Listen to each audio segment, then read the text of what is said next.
Hello and welcome back to Cantrip Breakers, where we'll once again be revisiting the region of Mornvale, or will we? A gothic homebrew setting full of ghouls, ghosts, witches, werewolves, and of course, vampires. And as you might be able to tell from our rather different looking screen, we'll once again be delving into the backstory of one of our parties. So with only one person to introduce, Gloss, would you like to introduce yourself? Hola, I'm Gloss. I'm gonna play Hazel today. We're gonna see what she has been up to in the past. That is. And you might have seen our past one-shot stories of the past with Arianna, who plays Ayleen. This will be a very similar format to that, and we'll find out a lot about Hazel's backstory, where she has come from, and what led her to the current mindset she's currently in Mornvale. But without further ado, brace yourselves for high seas and salt air as we delve into somewhere a little different, the old world, or rather the world outside Mornvale, in our second installment of Stories of the Past. Sunlight. Sunlight streams down as the cobbled streets of Neverwinter fly beneath your feet, and warm salt air whips around you. Buildings and market stalls rush by, and your movements are accompanied by the cries and the shouts of people all around you. Hazel, can you make an athletics check for me real quick as you run through the streets of Neverwinter? Athletics. A 4. Okay, a 4. So rushing forward, you trip as, looking ahead, you see a wheelbarrow come just in front of you. And as you dodge it, you trip over a cobblestone, rolling across the flagstones. And you hear the man pushing the cobblestone turn around, "Oi, watch it!" And as you do so, you turn and you see that running behind you, there is a group of men. Thugs, all wearing heavy armor, and all of whom seem to be wearing concealed weapons, running after you. They look around, momentarily blocked by their wheelbarrow in front of you. Do you continue running? No. I would try to hide behind a barrel or something that I see. Okay, make a stealth check for me, please. Stealth. 17. 17. So looking around, you see that there are people everywhere, people hawking and selling wares. You see people selling fish, people selling clothes, people selling pets in some areas. But looking all around, you turn around and you see that there is a small alcove behind you. And while there is a dead end, there is scaffolding that leads up in rough wooden footholds up to a very small roof nearby. You should be able to hide inside. There are barrels around as well. There are ropes. You could probably find somewhere. I'll go run, and make sure that I'm safe. Okay. You watch as the wheelbarrow, sort of turning around, continues on its way. And as you duck into this small alcove, you see the men who were chasing you run by. And for a moment, they stop, all of them looking around. "Where'd she go? All right, you lot, that way. You, that way." And with that, they split up, running away in different directions and leaving you alone in unfamiliar streets. You're looking for me? That's strange. Why? I didn't do anything. I think.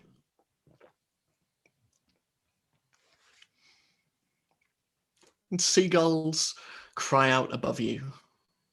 And the salt air all around is familiar as it is alien.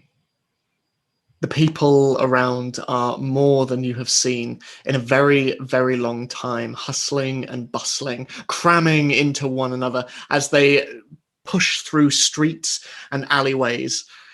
And you sit there in hiding, observing everything around you. Is there anything that you would like to do as you sit in this unfamiliar city of Neverwinter? Do I notice everyone's looking for me? Make a perception check for me. 16. Most people seem to bear you no mind. Only the individuals who were chasing you, and chasing you for something that you can't imagine would be a problem. You were just selling, a small package that you had found the previous day, nothing that anyone should get particularly angry about. But nevertheless, these individuals seem to have taken great grievance to you selling these items in the streets and promptly gave chase. But no one else seems to pay you much heed.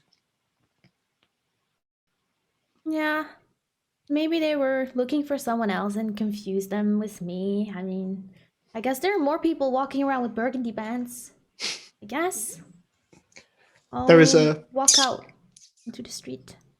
from your Hey, shoulder Jerry. as Jerry just pokes his head round and Hey, Jerry. sort of tastes the air a little bit.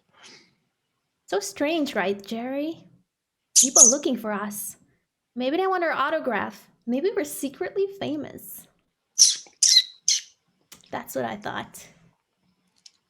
As you walk out into the streets, you see that Jerry is just looking around at all of the markets and looking around at the various stalls and merchants and traders that pass. And you see as you walk, especially, that he seems to be sniffing in the direction of the various market stalls that you pass. And he seems hungry as he looks around, his little black eyes darting over everything and just occasionally going up on his hind legs in amidst your hair, just before just hungry. sitting down again. We don't have that much money. I mean, I know you're hungry, but you could just go into the alleyway next to the tavern and just look if there's something we can steal.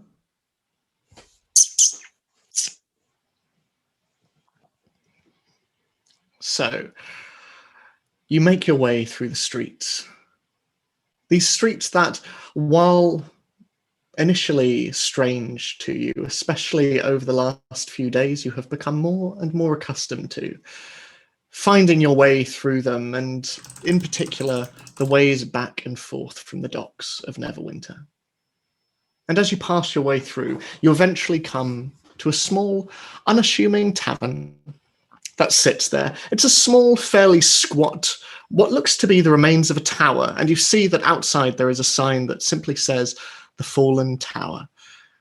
It is fairly busy for the most part, but only around the front. The back, where you can see a number of different horses and other animals hitched against various posts, grazing on hay and other accoutrement. It is quieter round the back. And as you observe, you see that a small door opens up and an individual walks out. An orc, by the looks of it, with spiky brown hedgehog hair, just comes out and throws a couple of items out. Looks like meat and vegetable, and you can see that hovering nearby, there are a couple of very, very hungry looking dogs nearby. And as soon as the door closes, they descend upon these scraps, just dragging them between one another before eventually retreating away. Well, I'm not touching that. Is there maybe a bakery nearby? You would know from your time traveling around this particular district, the river district of Neverwinter, that there are bakeries.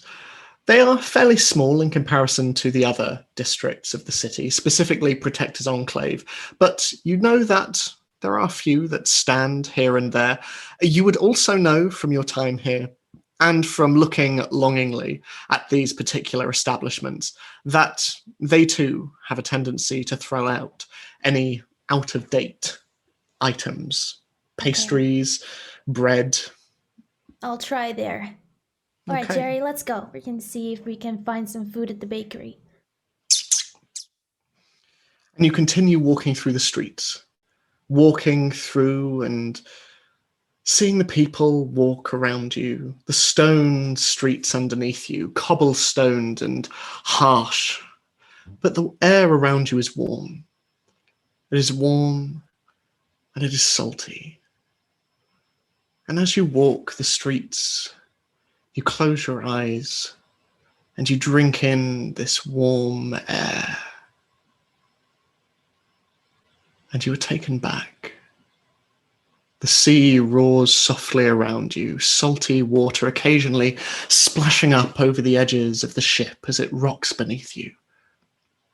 Riding the waves up and down, and blue water stretches all around you as far as you can see, the salty air whipping through your hair, and you lean over the side of the ship, over its wooden railings, drinking in the smell of it, the sound of the creaking wood and the sailors singing shanties behind you, and the rustle of the sails up above you. And as you lean over, your hair wildly blowing in the wind, you hear a voice behind you. Hazel, get back from the edge, please. But I want to look. No, Maybe no, no, there are no, no. sharks. And if you are not careful, you will fall in and the sharks will get you. And turning around, you see walking towards you, wearing a flowing white blouse, a halfling with tan skin and long black hair tied into a black braid over one of her shoulders. It is your mother, Martina. And she walks forward. What am I going to do with you? I am going to have to give you some job to keep you from daydreaming and toppling over the edge. But Mom, I No, just no, want to no. look. No buts. No Sharks. buts. Look, there are no sharks around this area anyway. However, towards the end of the day, we may be lucky enough to see some dolphins at the prow. Only if you are doing your chores. Do you understand? Yes, Mama Garcia. Okay, good, good. Well, in that case, we need to batten down some of the cargo on the deck. So I would like you to go downstairs and I would like you to get some rope. Is that all right? Rope. Okay, yes, I'm on it. Good. And she reaches forward and squeezes your cheek and goes, now, get on it. Otherwise, it will be no supper for you. You understand? I understand. Okay, good. Bye-bye. Boop, boop, boop. And turning around, you see the deck of the ship in front of you. There are crates and barrels all about. You see rigging, rope rigging, going up to a large crow's nest at the top. And you see sailors of all different origins. You see halflings and dwarves, and you see one dragonborn climbing up towards the crow's nest at the top. It is an environment that, while quite limiting, feels anything but on the open waters of the Sea of Swords as you sail across, as you have been for the last week. You have nothing but sea legs as you run around, and you dash towards a small door that sits, moving down into the boat itself, and rushing towards it and into the resultant darkness. You run until, seeing sunlight streaming down from ahead, its almost oppressive heat blocked out by the shadow of the mainsail, you bump, distracted, into an individual. Oh, whoa now! Be careful where you're going there, sport. And you see in front of you, with sunburned, leathery skin and with no hair but a long brown and white beard tied into intricate braids through which are threaded fish hooks, Boris in front of you. Where are you going in such a hurry, little one? Boris, I got a task from Mommy and I need to look for rope. Rope is a big job. It's a big job. You think you're up to it? Of course, I know where the rope is. Of course you do, Captain. Not a doubt about it. Tell you what, we've got a week or so to kill before we arrive in Baldur's Gate. So I was wondering, Captain, if your mum says yes, obviously, how about in the week leading up to it, we continue training you in how to throw daggers? Yes. You've been practicing? Yes, I have. Good. Well, you'll have to show me all of it later. But good. Well, I'd better get going before the boss has my head. But I'll let you get back to your rope. Thank you, Boris. So Not nice seeing you. I love too. having you on board. Oh, And I give him a big hug. Oh, well, careful of the fish hooks. It's lovely having a job, isn't it? Anyway, I will let you get on with your rope. I'll see you later, Captain. Bye, Boris. And with that, he moves up onto deck and continues on his way. And you hear him go, right, okay, let's get the mainsail, lads. And he walks off in another direction as you continue running down the stairs. And as you dart down, seeing the below deck and the hull, you see the long, creaking floor and the various tables that are stood around with stools. You can see that on a few of these, stained as they are with alcohol, which you have been expressly forbidden for touching, you see that there are the bits of parchment, and you can see that hanging from the ceiling are swinging lanterns that just move in the direction, every rock and sway of the ship backwards and forwards. Can you make an investigation check for me? 18. 18. So looking around, you see off in on the other end of the ship, next to where all of the various cargo is kept below deck. This is to say nothing of the cargo above. All of it is covered in heavy rope netting, and you can see that off in one corner there are a number of different supplies. You can see that there are various hooks hanging from the walls, presumably for use of assisting the ship into dock wherever needed. You can also see a number of extra barrels. You can see barrels of water, fresh water for the crew. You also see a number of other barrels, again, expressly forbidden for looking inside, but you can see that there are also coils of rope packed up next to this. But sat on one of the tables, you see a familiar figure. He's hunched over a leather-bound book, which is almost as large as him, which is remarkable considering his height for a halfling. He has tan skin and short black hair that curls wildly towards the top, and wears a simple brown jacket over an open-neck shirt. And as he sits there, looking over his book, he is completely engrossed. In fact, he doesn't notice you as you come in, and he just reads over his book and occasionally sort of licks the nib of his quill and puts it in some ink and continues writing inside. I want to scare him. Okay. Sneak up behind. Oh, my gosh. Well, I'm not going to be able to read what that says, my darling. Thank you very much. How are you? You okay?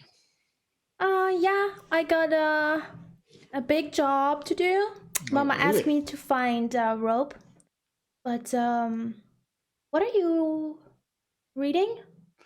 Well, I am not reading at all, my darling. I am logging our progress so far since we left Zakara, but I'm just making note of everything that we have on board, making sure that stocks are kept correct, and that I know what we have to get once we get into Baldur's Gate, my darling. Boring. Well, maybe for you, little one, but when you are captain of a ship, you too will have to deal with the boring things. It is Boris important. calls me a captain. Does he? Well, perhaps you should be doing this job already then. But then I should learn how to write and read. When are you going to teach me? Well, I'm happy to pin you down. It's just whenever we've tried in the past, you're always so impatient. You can't do it, and so you want nothing to do with it, and you want to instead run off and play knives with Boris, which is fine, but it is not everything to being a sailor, is it? Yeah. Mama says you have to do what you're good at. And you don't think you're good at reading and writing? No, I don't know how to. But I can throw daggers. You can throw daggers very well. I certainly wouldn't want to be on the wrong side of my daughter. It is why I always do my best to give everything to my daughter. I love you, Daddy. I love you too. Now, go and do your important job. Otherwise, yes. You'll be in trouble, and we know what happens when you're in trouble. You get in a massive grump, and I will have none of it, and I will not be around to save you because I will be too busy doing the jobs that I am unfortunately doing all on my own because my daughter doesn't want to do. Okay, You're go. me. No, I'm not bullying you. I am teasing you. It is very different. Okay, go. And off I run, looking for rope. Okay. So you run over to the pile of ropes in the corner, and you listen to the creaking sound of the ship as it makes its way through the waves. And as it does so, and you reach over to one of the piles of rope, over the sound of the waves and over the sound of the men singing above and the sound of the air, you hear another sound.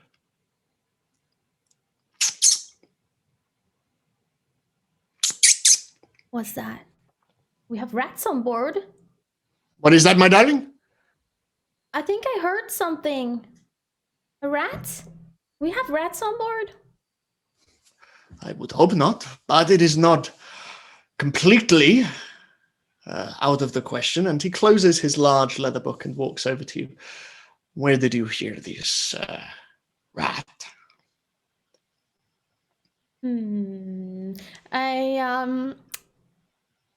I lower myself and look if I can see anything underneath the crates. Okay, make a Between perception the crates. Check. Perception? Mm-hmm. 6. You look around and you glint through the darkness, trying to see between the various gaps and the nooks and crannies as you do so. And very briefly, you see 2 very bright dots in the darkness before they just scamper out of sight. Hey, I think I saw a rat, or a mouse, or a lizard. I don't know what it was. Do lizards make sound?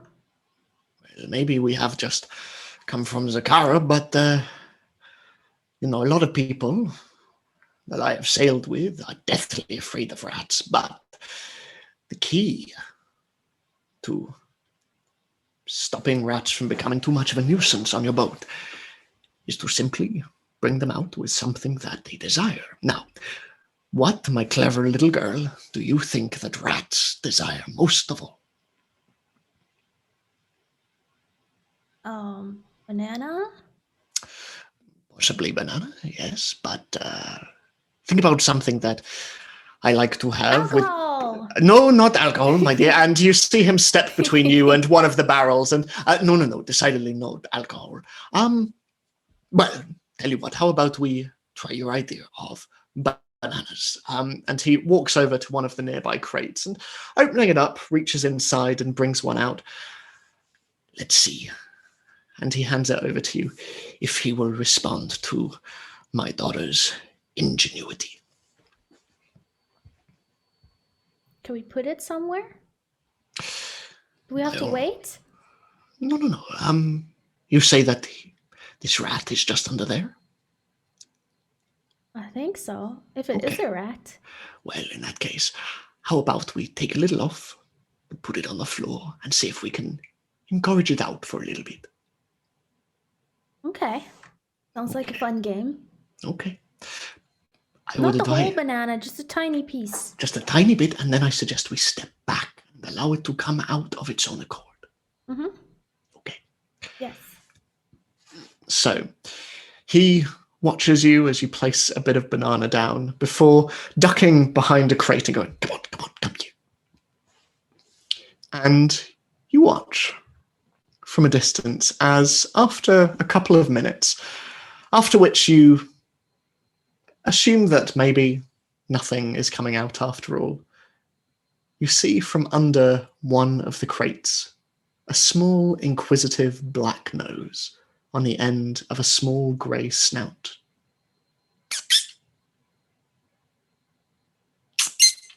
And this small, little grey rat just coming out, sniffing this banana before picking it up and standing on its hind legs and just...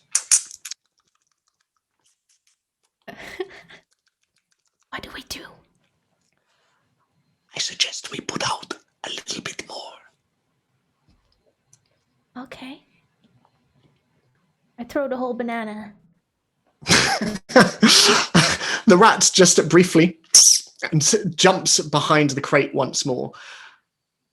And then there is silence as the banana just stays on the ground. Oh. And the rat just peeks out around the corner again.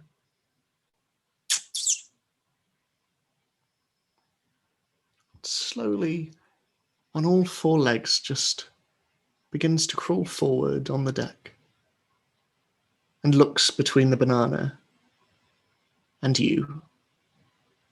and then down at the banana again. For you. Food. Make an animal handling check for me.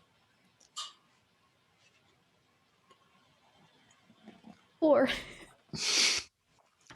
Just looks down at the banana and then to you and darts behind the crate once more. And your dad looks at you and ruffles your hair a bit and goes, perhaps this is something that you will need to wait out. For me, I have work to do.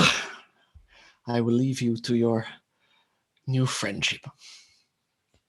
Okay, thank you, Hank. I will make best friends with this rat. I'll promise you.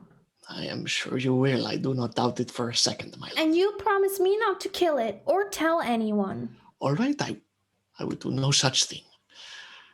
Is that the same of any of the other rats that I find on this ship? Well, I like this one, but I mean, he looks the same like all the other ones, so I don't know. I will do my best to not kill any rats. Thank you. It's okay. Right. Good luck.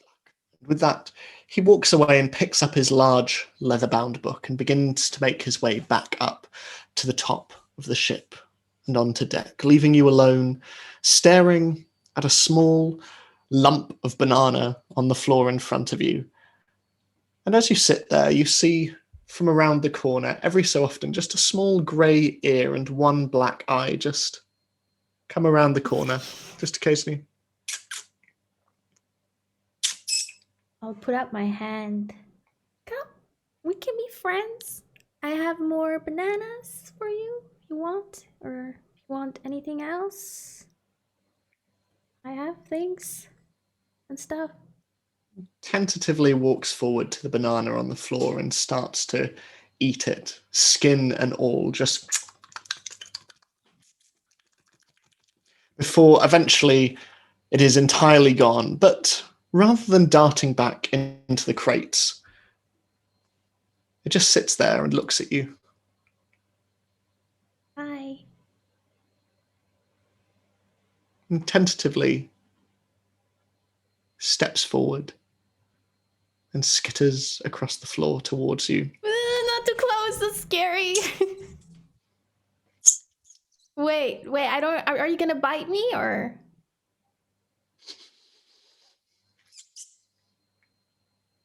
We can be friends, but you have to promise not to bite me.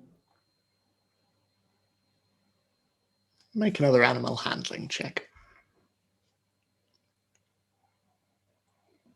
11. Still quite careful, but less scared than it was previously. The rat just walks forward towards your hand and just sniffs it for a moment before bumping its nose into your knuckles and then skittering back a little bit and just looking up. You want to be my friend? It looks to the crate where the bananas were and then back at you. You want more? You just ate one whole banana. You're gonna be fat. We're friends now, I'm supposed to tell you. And just sniffs your hand again and just, this time, just rubs its snout against you a little bit and just... One more? Okay, one more. I take the whole banana and I just give it the whole banana. Peel and all. Here.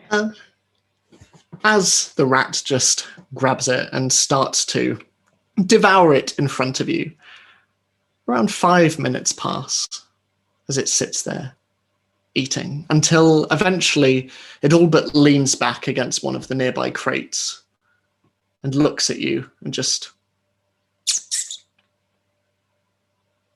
What?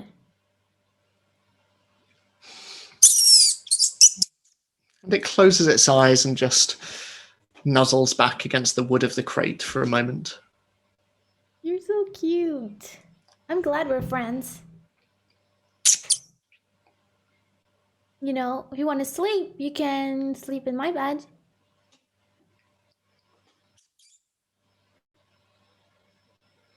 Won't tell anyone.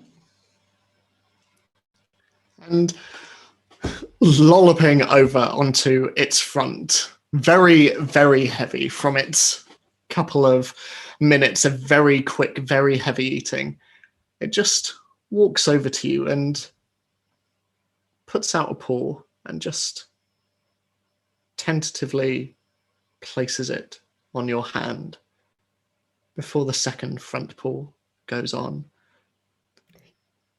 And this is followed by the back two as it just sort of comes on and sniffs your wrist a little and I slowly pick him up. as you pick him up and you walk through the city of Neverwinter towards the bakery, you open your eyes once more and find yourself back in the city as you continue walking. And ahead of you, you see the very small, very quaint front of the bakery. It is unnamed, but you can see that the windows themselves are steamed up from the heat that comes from inside. And round its side, you see a small, quite dark-looking alleyway. And round the back, you see that there are a number of barrels and crates and what looks to be a very large wooden bin, essentially. Bin. Jerry, let's look at. There's something in the bin. If you're lucky, there might be a banana. Yeah, remember when I used to feed you bananas? Let's go. Into the bin. Okay. I throw him into the bin. Search. You make an investigation check as you are you throwing Jerry into the bin? Yes. So you throw him inside, and as you do so, you hear a couple of sounds. You hear a slight crunch of what sounds to be like very, very stale bread. You also hear a and you hear another sound. Oh, get off! And then from out of the bin pops up a rather tall, lanky individual, probably 3 to 4 years older than you. He's got blue skin and ram-like horns that curl back behind his ears and a thick mess of brown hair. It is a tiefling, and his blue tail swings behind him as he backs away to the edge of the bin, looking down at presumably where Jerry is now, before looking at you. And hi. I wasn't. Do you work here? No, I was just. Who are you? Quality control. Just making sure that all of this bread is meant to be thrown away, and it is. So, and as you look, you can see that underneath his jerkin, there is a small, what looks to be a croissant sticking out of his clothing as he just pushes it back in. And anyway, that's. Hey, wait a minute. You give me that. What you're hiding?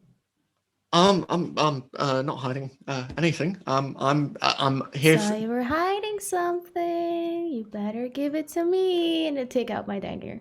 Oh my god, okay. Make an intimidation check as he just looks between you and the rat and okay. 13. 13. He looks at you and okay. I'm not armed, so have the croissant, and he passes it across to you, and you know there's lots of other stuff in here which is just as good. You are not armed? What's wrong with you? I mean, I'm talking to a kid with a knife. What's wrong with? And he looks at the knife, and nothing's wrong with you. Obviously, very clever. I'm usually a bit more settled than this, so Huh? What's your name? I put the dagger away. My name's Bobby. Bobby, Yeah, Bobby. you should really look into getting something to protect yourself. These streets are not safe. Have you There you never go. run into anything dangerous before? Um, I have. I'm just usually pretty good at running away from it as well, so never much call for it. You can't run from a kid like me. And I don't do that. Sorry, who am I talking to? I'm Hazel. Hazel, right?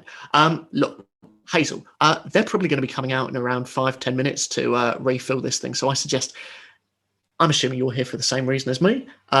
We should probably just grab everything that we're going to have and just skedaddle, because otherwise, they don't take too kindly to people bin picking. Yeah, sure. If you give me the croissant, then we can search together and just have our food. Because, That's all yes, is yours. we are very hungry. Yeah. Me too. And he reaches down and starts to bring out pastries and while they're certainly not soft and they are all quite either flaky or dry, they smell incredible. And he is bringing them out one by one, and a couple of loaves as well. And he goes, "I've got some butter that will go well with that." All right, and he's passing them out to you, and then he passes in his hand a small grey figure of Jerry and just goes, this, I'm assuming this is your rat. Yeah, that's Jerry. Oh, That's my best friend. I like him back, please. Thank you. oh, yeah, there you go. Right, and he leaps out of the bin and lands on the other side.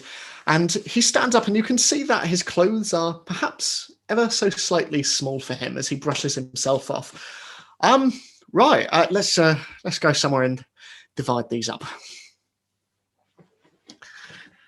Do you Which ones do you want? I'm well, I'll take the bread loaf, but I'm happy with whatever you don't want. As you can see, I don't eat much, but Have you found any bananas? no, it's a bakery, so no. But look, I know, like, meet a lot of, like you say, dangerous folk on the street, and I hope you'll take it at face value that I'm not one of those people. But are you, like, do you have a place that you can hide out, or Well, I'm just here and there, all over the place. don't sound particularly safe? Oh, I'm safe. I never ran into trouble before. I mean, a few times, but I just, use my knife, just stab them sometimes, and then just run away, and then, just like you, like running away and going to places and just for a safe spot to hide. I mean, I have a safe spot to hide if a safe spot to hide is what you're looking for, even if it's, just for a night. You have a home. Oh, yeah, you could call it that. More like a hole in the wall, but yeah. Why would you want to invite me? I mean, I was about to stab you. I know, but you,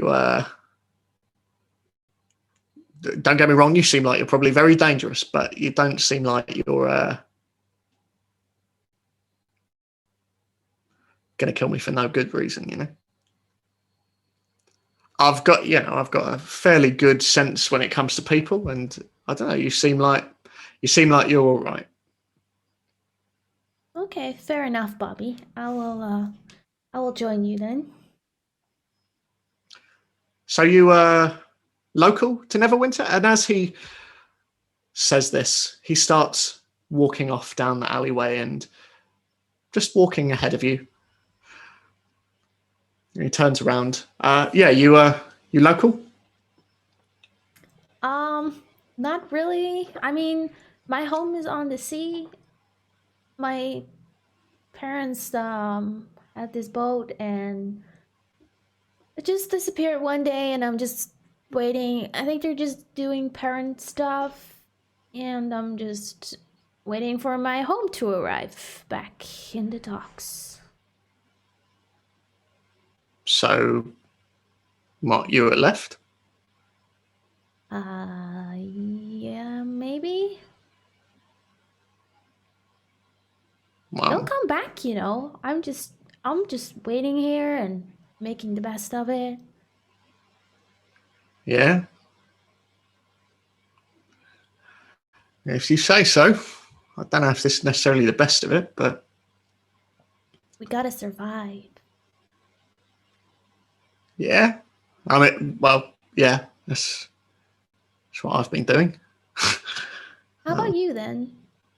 Or How your about me? parents? Uh, they passed away when I was young. Oh, sorry. No, it's fine. It's fine. Not your fault. No, when I was 8, um, my my dad got in with the wrong crowd, um, and I had some debts to some bad people, and Oh. yeah. Did you get revenge? uh, yeah. Well, you know what you were saying earlier about like running away from bad people and all that stuff. So a lot of what I do now, as well as the very glamorous work of stealing pastries behind bakeries, is I I mix stuff. I steal stuff that these people are wanting to sell, and I chuck it in the docks. So they can't sell it, which is more dangerous than it sounds, and it's exactly as stupid as it sounds. But I don't know. Seems like You have a stash hidden somewhere with things? well, yeah, I've got a little bit. I sell stuff occasionally, just to help keep myself afloat. But for the most part, something just quite satisfying about chucking it in the water so it can't be used. Stuff like Oh. contraband and spices and herbs and all that kind of stuff. Oh, have you stolen weapons before? Uh, Occasionally, not often. I think it can be a bit conspicuous running around with a bag of weapons that are clinking as you're trying to run hell for leather in the other direction. But you know, um, Well, next time when you come across a weapon, just keep it for yourself. wise words from the young girl. Well, you should Hey, always be able to protect yourself. well, I'm learning that right now. Young girl almost stabbed me behind the bakery. Right, here we are. And as you round a corner, you see that he's pointing up in the direction of what looks to be a disused building. The walls are cracked and a lot of the windows have been boarded up. But you see that this very small building, only 2 stories in height, has a small, what looks to be wooden structure built around the top. And he turns to you and, you any good at climbing? Oh yeah. Good, good. Right. Well, uh, there's some ivy back around here, so we'll need to climb that, and we'll be there. Anyway, follow me. And he goes round the corner, and you see that growing into the brickwork itself, there are long, thick vines of ivy stretching out across the surface, which he promptly begins to climb. And then, turning round, he offers a hand down to you, and come on, I'll give you a hand up. I don't need your hand. I'll climb up myself. All right. And coming to the top, you see a very small, it looks like a hut on top of a building. It is very, very ramshackle. And you can see that it is made simply from very haphazard wooden boards that are kind of leaning against one another more than they've been constructed. But as he walks towards it, you see him pull one of the wooden boards back, and inside is a very, very simple space.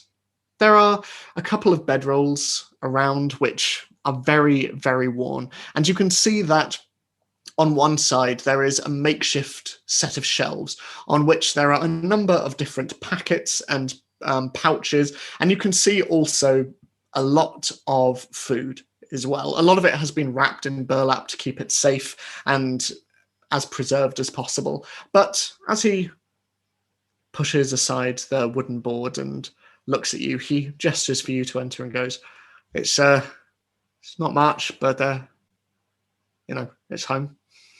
It's really cozy. Oh, You're so organized. oh, thank you. Well, I've got a lot of time on my hands, so I've got to preoccupy myself doing something. You live here alone. Yeah, leave her alone. And I mean, occasionally, like I've let people come and stay, as you can see from the bedrolls. But no, for the most part, it's just me. Fair enough. Sometimes it's better to be alone so you have time to think. You finding that at the moment? Sometimes. Last few weeks have been so tough. I've had the run-ins with these herb dealers in town, and they're so sassy. Sassy. Sassy is definitely a word for it. Yeah. No, I've had my run-in with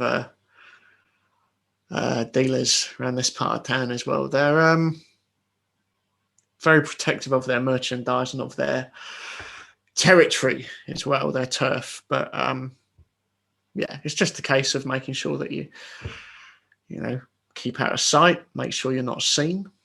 Exactly. Yeah. Anyway, this is only around half-hour walk from the docks, so you're welcome to come and stay for as long as you want until your parents get back, I suppose. Yeah. Thank you so much, Bobby. Hey, that's I all think right. when my parents come back, they will definitely give you something in return. Oh, well, don't necessarily need that, but that's Much gold, so you have food for your whole life. much. Oh, all right. Well, can't say no to that. Right? See? Now, speaking of food, we have some very stale bread and I have some very nice butter just there on the shelf. Would you like some dinner? You have butter? I I do, haven't yeah. had butter in forever. Yes, This please. this stuff is great.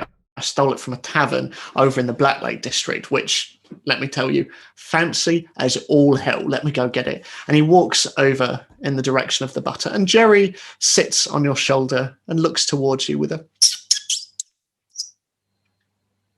Jerry, you also want some? This is a cozy space, right? I'm so excited. I like our new friend. Do you? Right? Bobby's really nice. And as he walks over to the other side of the room and turns back to you, the sound of the waves rippling through your ears, Boris turns to you with knives in his hand, standing on the deck of the ship. It is just you and him. The sun is slowly going down in the distance, and you can see one of the sailors up in the crow's nest above, but with the exception of that, it is just you and Boris. And he flicks over one of the knives in his hand and goes, "All right, you want to show me how well you've been practicing?" Ha, yes. I take one and I throw it against the wall. Okay, so if you can just make a straight attack roll for me, please. With dagger? Yep. 11? So you throw it in the direction of the railing and it just sticks in. And Boris looks from it to you and not bad at all. But I think we need to give you a moving target. So, and he walks over towards the mast and unhooking one of the ropes from it, sort of feels the weight of it in his hand and then just pushes it and allows it to swing gently in the breeze, backwards and forwards and backwards and forwards. Right, this should be a little more difficult for you. So I want you to take aim at that. I'm going to give you 3 opportunities to do so. All right, so knife number 1. Okay. All right, so just focus on it. See if you can preempt where it's going to go. You're not aiming for where it is now. You're aiming for where it's going to be. All right? It's like looking into the future. It is a bit like looking into the future. We're time travelers. We're time travelers? We're absolutely time travelers. So Focus, aim, and whenever you're ready, throw. 14. 14. You throw it and it just skims past the edge of the heavy weight on the end and scatters onto the deck. And he turns to you, hey, it's all right, it's just your first time. You still have 2 more goes. So, once again, just focus, all right? Don't get frustrated, it's okay. Here you go, second knife, okay? Okay. 11. This time it goes even wider off the mark and it flies into a nearby barrel, which starts to leak ever so slightly. And you see Boris just, God. And he walks over and starts to patch up. No, it's all right. And he pushes the knife in a little bit more just to stem the flow a little bit. And I'll deal with that later. Right, last time. Come on. You've got this. Don't worry. And he places his hands on your shoulder and it's all right. Just breathe in and breathe out. All right. And as you stand there and hold the knife in your hand, you look over towards the door that leads downstairs and you see the familiar form of your mother just standing there, arms crossed and looking at you. And she just nods at you and winks. And Boris goes, all right, we've got an audience now. Come on. See if you can hit it. No pressure. 26. You throw it, and there is a as the wooden weight on the end of the rope spins round until connecting with the mast itself, almost spiraling round. And Boris looks at you and goes, there we go. What did I tell you? It's all right. Just needed a little bit of incentive. And you just hear a bravo. Well done, Hazel. Mama, we're time travelers. We are we? What are you filling her head with, Boris?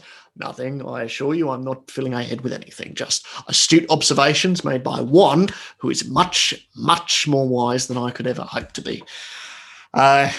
You need me to take over on the helm? Yes, if you could, Boris. Thank you. I will take a look at our little star here. You're coming along quite well, aren't you? Yeah, this was really difficult, though.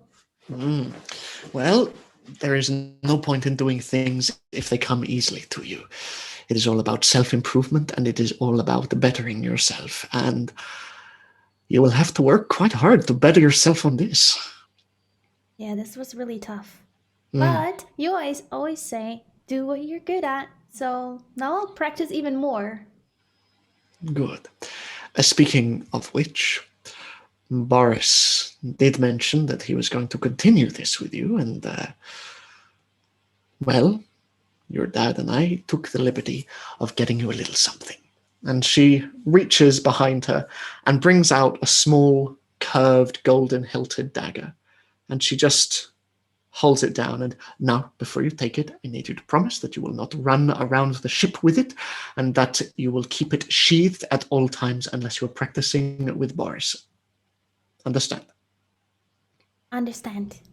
Okay, good. In that case, a weapon from a captain to a captain. Yay! And I go like, whoosh, whoosh. What did I say? Yes, Mom. Good. Now, go downstairs, and I believe your father has some dinner waiting for you. Dinner? And I'm off. And you rush off. And the next few days continue in much the same way, with the ship banking over various waters, choppy and calm in equal measure. The sky on one particular day turns grey and cloudy, but nevertheless the ship presses on, the mermaid at its front leading the way as it moves up and down and up and down, until eventually, in the distance, you see the coastline of Faerun. and you slowly approach a great crescent-shaped city that sits along its edge. And as you approach, you hear Boris going, "All right, everyone, make sure we get the hooks in. We need to make sure that we make dock as quickly as possible, all right?" And you see people bustling all around you, and they are furling the flags back up again as you slowly drift into this heaving dock that is bustling with huge crowds. There are dwarves and halflings and humans and gnomes and dragonborn and elves, and you see them all moving across this great dock as the ship slowly begins to pull into port. And as you pull in, your father and your mother come up aboard, looking over the edge of the railings, and your father looks to you and goes, "All right, now, Hazel, we have a little bit of time to explore the city, but we are here for business, all right? So if you would like to go about and explore the city, you can do, but I ask that you do so with company. Do you understand?" Okay. And that Who? doesn't, that Everyone's do, working. well, Boris, and Boris looks over. Yes, Hank. Would you be able, if Hazel requires it, to accompany? And Boris just nods. "Say no more, mate. Say no more. I'll be at her beck and call." Okay, so we have 3 days here. So anything you want to do, make it quick. Anything you want to buy, let us know, and we will give you some gold for it. But otherwise, we expect you to be back at the ship at 3 o'clock every day. Is that understood? 3 o'clock every day. Mm-hmm. Understood. Good, good, good. But what about the rat? Well, I think that the rat has proven to be well behaved enough to accompany you on these journeys. I think he'll be happy. And your mother looks at you and shakes her head. And have you thought of a name for it yet? Well, he kind of eats like a pig. It's still a mouse. It's a sassy one. So, Jerry. Jerry the Pig Mouse. Yes. It sounds like a very worthy name. And Jerry sits on your shoulder and just. And over the last few days, the days that you have got to know Jerry, your shoulder is a particular nesting place of his. He seems to enjoy the crook of your neck as well as the comfort of your hair, just covering him in large, thick curtains, which he occasionally peeks through. But as you spend the next 3 days in Baldur's Gate, is there anything that you would like to do? I want to look for so many things. So many things. I want to see kids. I want to see what they bake here, and I want to see more animals, and I want to meet people. Okay, so the next few days are spent under the not quite so strict guidance of Boris, and this is noted on a couple of the days as your parents sort of make it very clear that Boris probably needs to keep a better eye on you. But Boris, as you walk out into Baldur's Gate, is seemingly as enraptured with it all as you. It is quite happy for you to run off with every distraction that you see, keeping up as and when, and making sure he, keeps you at least in the periphery of his vision. But you meet many, many individuals in your stay in Baldur's Gate. You meet children, many of whom are friendly and open and are willing to play with you, mainly along the docks. And a lot of these are spent pranking a number of sailors along the docks as well. You're able to see animals as well. There are a lot of dogs, particularly stray dogs, along the docks of Baldur's Gate. And you're running around and you're able to get a sense of the cuisine here as well. It has a great deal of sweet, of shops that are dedicated towards sweet treats around particularly the main thoroughfare leading from the main city through to the docks itself. And you gain a particular affinity for a type of pastry called a Balderan bun, which is cinnamon and apple and sprinkled with sugar on top. It is beautiful and spiraled. The 3 days are amazing. and everything that you could hope for on your time on land after such a long period being on the sea. And on the last day, your father accompanies you around the city, walking alongside you and buying you various treats and stocking up for the journey to come. And as you're walking, he turns to you and, so, you like being on land? I do like it. Hmm? I mean, I know home is on the sea and it will always be like that, but sometimes I get so lonely and I want to be around kids my age and just play and not do stupid chores on deck.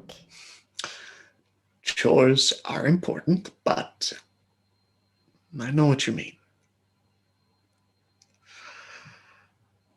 I and your mother have become increasingly aware that you are a very young soul in a very adult environment, and perhaps that is not entirely fair on you. So, how would you feel about the next city that we go to?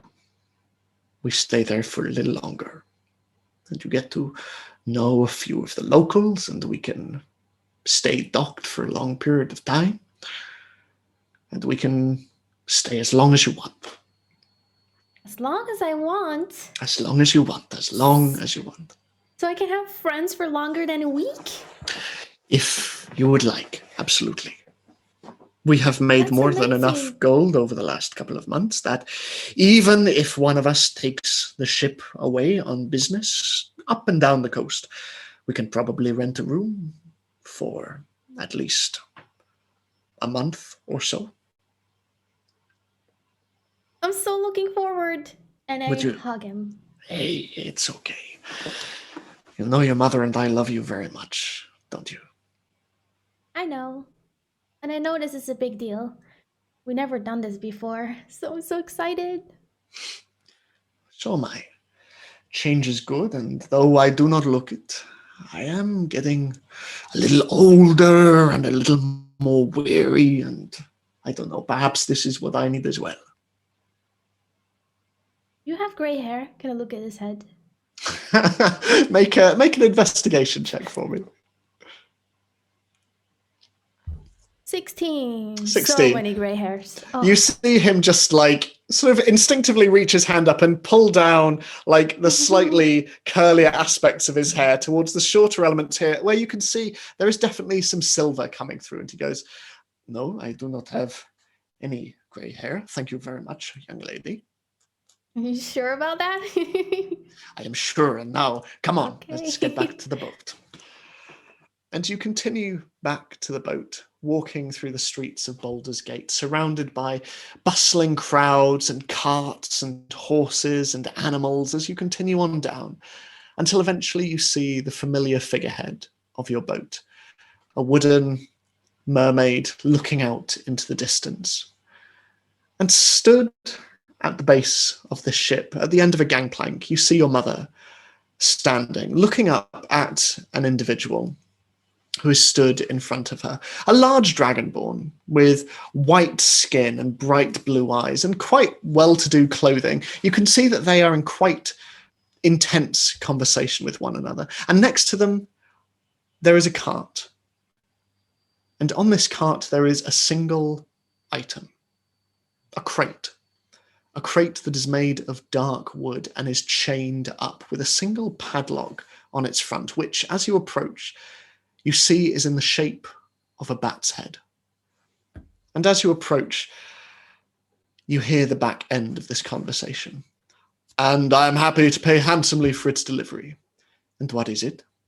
It is a sword. We found it far north of here when we were excavating deep in the ground. It's almost impeccable condition, even buried down in the earth. And what were you excavating? Well, it's mostly marshland, uninhabitable, but there are legends that there used to be some kind of valley there, a lost region, a valley of the morning. the records refer to it as.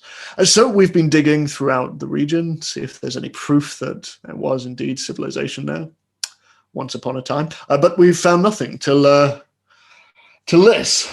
And beyond finding it and looking at it and finding it very pretty, there's very little that I can do. So I was wondering if I might be able to employ your services to deliver it to a colleague of mine in Luskin, one Brian Eltras. I'm happy to pay you 2,000 gold now, and you'll be paid another 4 when you arrive into Luskin.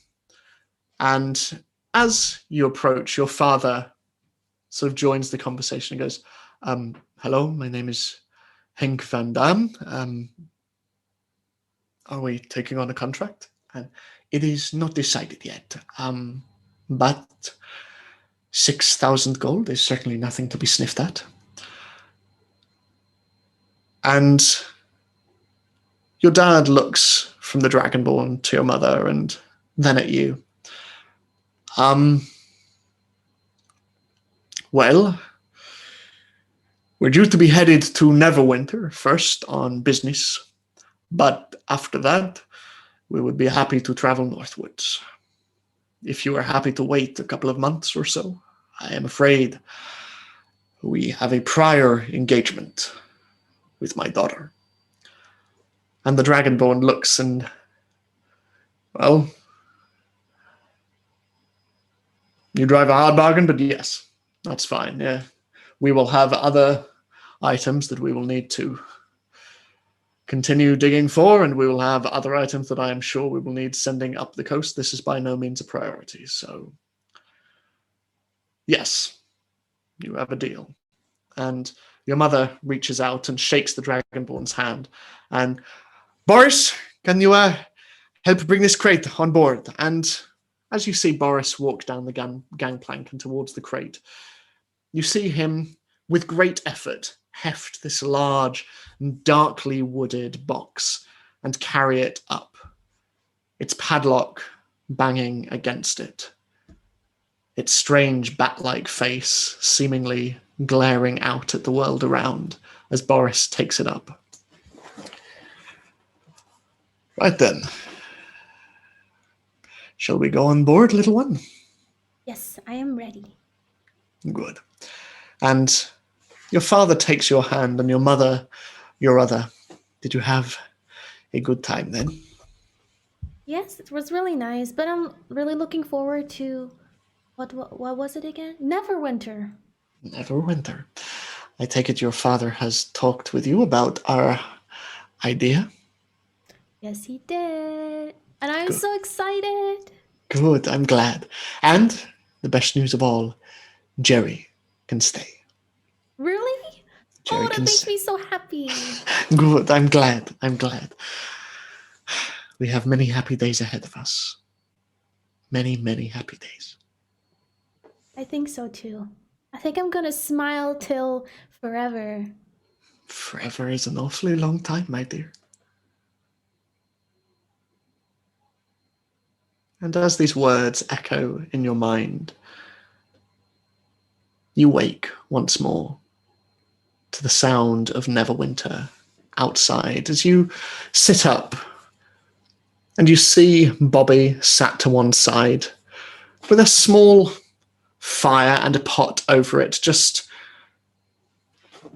cooking something that smells quite nice, actually. And looking over to you, he goes, "Oh, good to see you. I'm just making a little bit of morning stew. It's mainly leftovers. I've got some cabbage, some bacon in there, a bit of mushroom as well, and a couple of bit of coriander just to give it a bit of oomph, you know." It smells good. Oh, thank you very much. Look, I've got a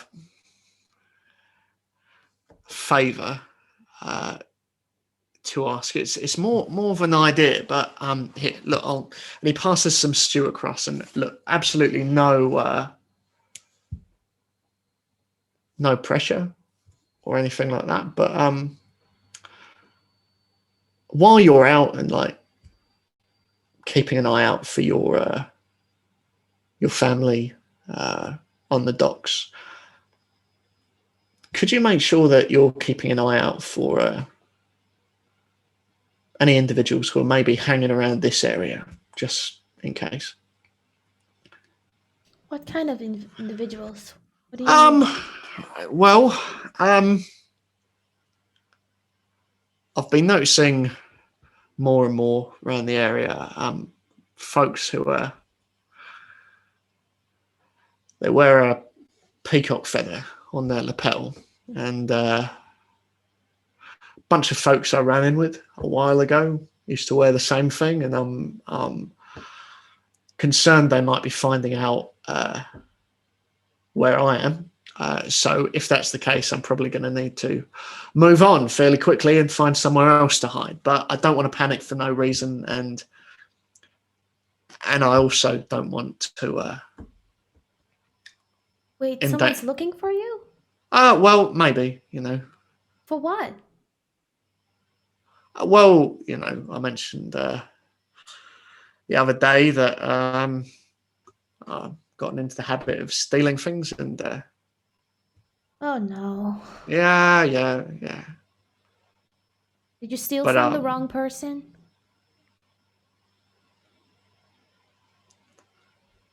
yeah. Who did you steal from?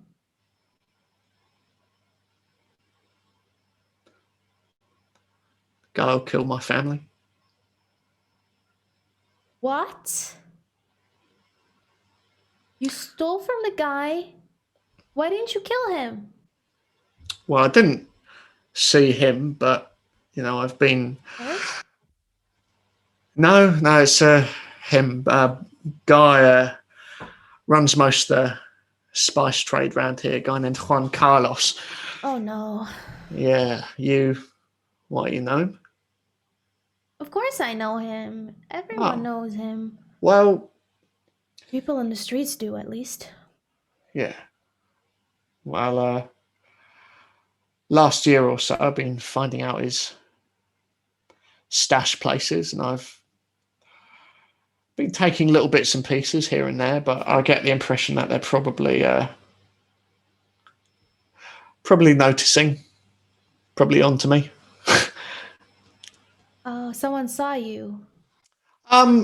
Yeah, maybe. Hmm. I don't know, but I don't know. Maybe I'm just being paranoid, but either way, it would be good. It would be good if you watch yourself. Oh, don't you worry about me. I'm Well, fine. yeah, I know, but you know, slightest hint of trouble. Don't want you getting put in danger on my account. Where are the stash places? Can you tell me? Why, you want to help me? Yeah. I'm waiting here anyway. I'm bored to death. So you're bored to death waiting for a family that will come back and see you, and so you're hoping to get into a little criminal espionage in the meantime. Bobby, don't be judgmental. We all gotta do our thing to stay alive. If that means stealing from the others, then that's what we gotta do. Wow. All right. I mean, if you're sure, Yeah, of course. But you wanna go now? let's talk.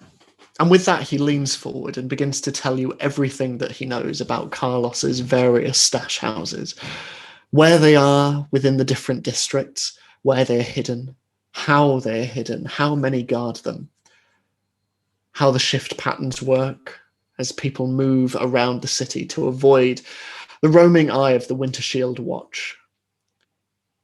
And over the next week, the next 2 weeks, and 3 weeks, you and Bobby do your best to disrupt these various stash houses as much as you can. Can you make 3 sleight of hand checks for me, please? 22, Okay. 18, Mm-hmm. 26. So You take to this like a duck to water as you rush around the city, and often coordinated, with the two of you occasionally acting out distractions for one another. One of you causing a commotion and creating a noise while the other dashes in and grabs a couple of pouches or bags, and before rushing down and bringing them either to the dock or to various street corners to sell, or back to Bobby's house. But you are very, very good at it, and it is seldom that you are noticed. Bobby, on the other hand, is slightly less refined than you are. He is a little more awkward and slightly taller than you.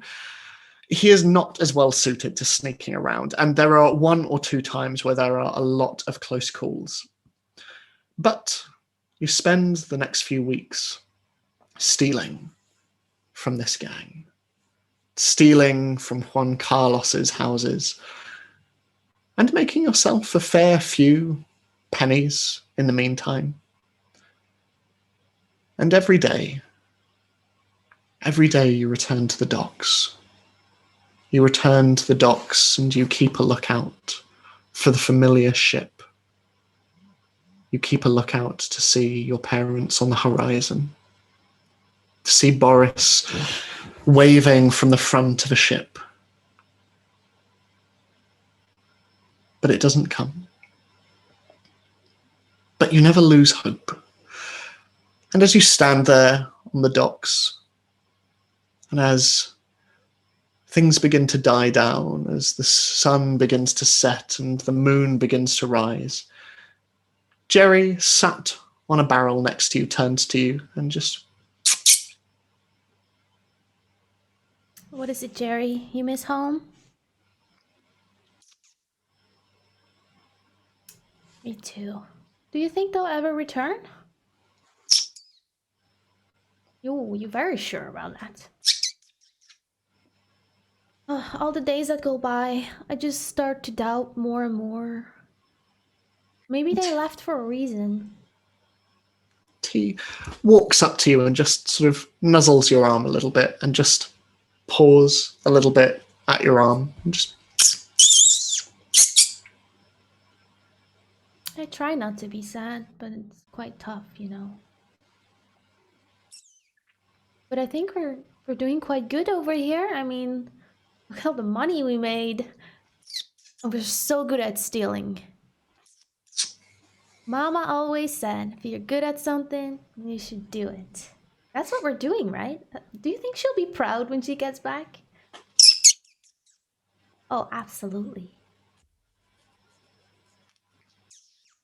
He looks up at the stars that are forming in the sky and the quiet docks all around as boats just softly bob up and down in the waves. And the hours pass on until eventually it is very, very late. Should we go back to the hideout? And he climbs up your arm with his tiny little claws and rests once more on your shoulder underneath your hair and just buries himself down as it starts to become a little colder and chillier in the air. Let's head back and see how Bobby is doing. So you head back through the streets, a half-hour walk as you pass the various closed businesses and a couple of taverns that are open with firelight streaming out from within, until eventually you find yourself back in the River District, looking up once more at the small shack at the top of this small stone building. And you dart round the back, and you start climbing up the ivy. And as you start to approach the shack, you see that there is already candlelight coming from within. It appears Bobby is already back. Hey, Bobby. Are you here? You push aside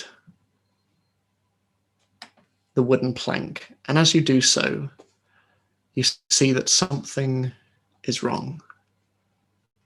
The shelving is all broken and things litter the floor. Various parcels are ripped open, and you can see that vials have been smashed and bottles broken. The cauldron, the small pot in which he cooks, is off to one side. But in the corner, tied to a chair, you see Bobby. He is bruised and he is bloodied. And he looks down at the ground. You alive? Make a medicine check.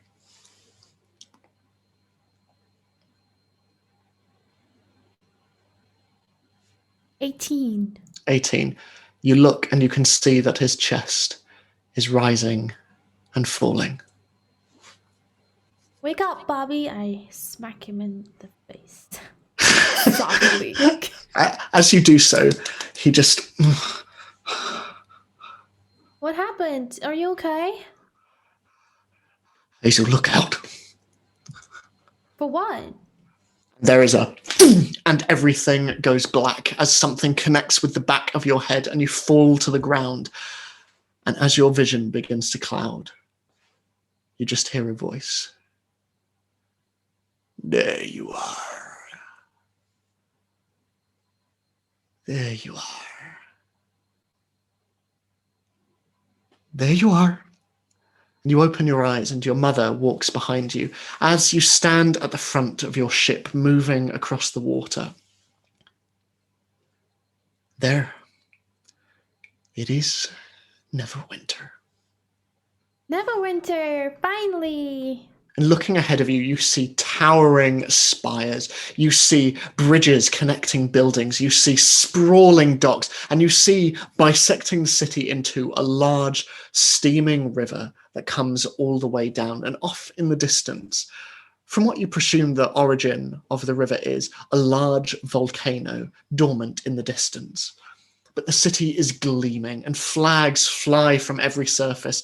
And as the ship pulls in, you see that the sun is beginning to set in the distance, and the sky is turning a warm, orangey pink colour. And the ship slowly begins to come into dock as everyone throws out the rigging and starts to pull the ship into the nearby pier and fix it in place. And as this happens, Hazel, your mum, turns to you and goes, right, okay, I want you to help your father, and he is going to be tying up a couple of the ropes over there. I will be in charge of making sure that all of the food is accounted for, but once that is done, then we will eat, all right? All right, deal. Okay, go, go, go, go, go, my love, go, no time to waste. And you rush across and you help your dad tie up a number of the ropes that are holding the boat in place. And a few hours pass as the various D-rigs on board take place. And as they do so, eventually, you helping, carrying various items around, your mother slowly starts to speak to the crew and direct them off the ship, giving them various small leather pouches that clink as they meet their respective crewmates' hands. She is giving them gold. And she says to them all, okay, don't spend it all at once, but you have earned a night out on the town. Go, there is a great place called the Beach Leviathan just down the docks. Go there, and we will join you tomorrow. And they move off one by one, and Boris turns around and, you sure you don't want company on the boat tonight? I'm sure I can stick around. And your mother just goes, no, Boris, please. It is down to us to make sure that everything is ship-shape on here. It is the least that we can do. Boris nods and turns to you, Hazel, and just goes, will you be all right without Uncle Boris around for one night? Boris, I think you forgot, but I am the captain. And I are can the look captain. into the future, so of course I can take care of myself. Good. You go off and drink your alcohol. No, it's thing. milk, strictly milk I will be having. Isn't that right, Captain? And your mother just looks at him. Yes, Boris, just milk. Just milk. Just milk. All right, go, go, go. Go, Boris. And Boris turns and, right, well, I'll see you all very soon. Hazel, don't go anywhere, all right? Why? Why can everyone go out except me? Well, because you have the most important duty of all, which is to make sure the ship is clean. That's true. Well, I look forward to coming back to a sparklingly clean ship. Not that I will necessarily have the depth perception to be able to notice it. I am going to be drinking a lot of milk. And with that, he turns around and begins to walk off the ship. And your mother turns to you and goes, right, it is then down to the three of us to clean the ship. And when that is done, then we will have dinner. And milk. And milk, lots of milk. And your father and I will maybe have a little bit of milk as well. And he goes, yes, absolutely. I will get the barrel ready, and begins to walk off. And your mum turns to you and goes, now, Hazel, when you're captain, it is important to show your crew respect and to be prepared to do the hard work that they themselves are required to do. It is one of the reasons that whenever we do dock, I insist that they take the night off, while your father and I do all the dirty work on board, such as scrubbing the deck down and making sure that any supplies that we have are properly stocked. It is boring work, but it is important work. So, would you like to help me? Guess I kind of have to. You do kind of have to, because I am not only the captain, but more importantly, I am your mother. And she just reaches in and grabs your cheek. And just, so, if you make a start with the mopping, and I will go and help your father. Can I trust you up here on your own? Yes, Mom. Lovely. So, you spend the next hour mopping down the various surfaces on deck.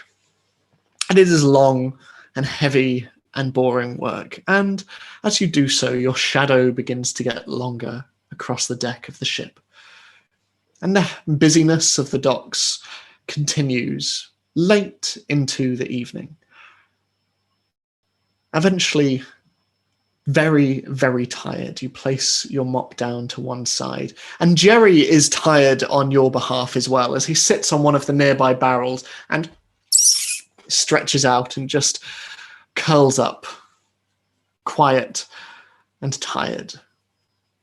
And as you finish, you hear footsteps behind you, and turning around, you see your parents, and they carry a number of different items of food wrapped in burlap, and you see them, and they hold a bottle of milk in one hand, and they go, so, chores all done? Everything's done, just like you asked for. Can I have my milk, please? You can have your milk? Now, come. I know a place where we can get the best view of all. Follow me. And your father runs over to one of the nearby bits of rigging and starts, food under one arm, to climb up, up, up, up to the top of the mast and to the crow's nest at the top. And your mother looks and, go on, you follow. And I'm off. Moving up, your mother joins you until eventually the three of you are sat at the top of the mast, above the sail. On one side, you see the skyline of Neverwinter stretching out before you, bathed in pink sunlight. And to the other side, reflecting the pink and orange sky perfectly into the horizon, you see the sea stretching out into the distance. And your father opens up the burlap sack and starts to butter bread and lay out ham and grapes and cheeses. And you all sit there, eating, your legs dangling over the side. And your mother turns to you. I know you have been missing land, but do you enjoy life on the sea with us? Of course I do. It's all I know. It's great. I love you guys. Even though I have to do this stupid chores. It's all worth it. Well, other than chores, what is your favorite part of being on the sea? Being with mom and dad. Well, obviously you have to say that, but outside of even that, I like everything. I like Boris and I like Jerry, my new friend. Um, I like running around below deck, playing hide and seek with Jerry. I like training with Boris. I like to watch the sharks. I like everything. your mother places her arm around you and leaning over just kisses your forehead and looks at you. In that case, my darling, we will do it forever. That sounds amazing. And your father leans in and holds you both in his hands. And now, Hazel, would you like to hear a story? Yes, please. Okay. Once upon a time, there was a brave little pirate girl. Is it She's... me? Don't interrupt. But yes, it is you. And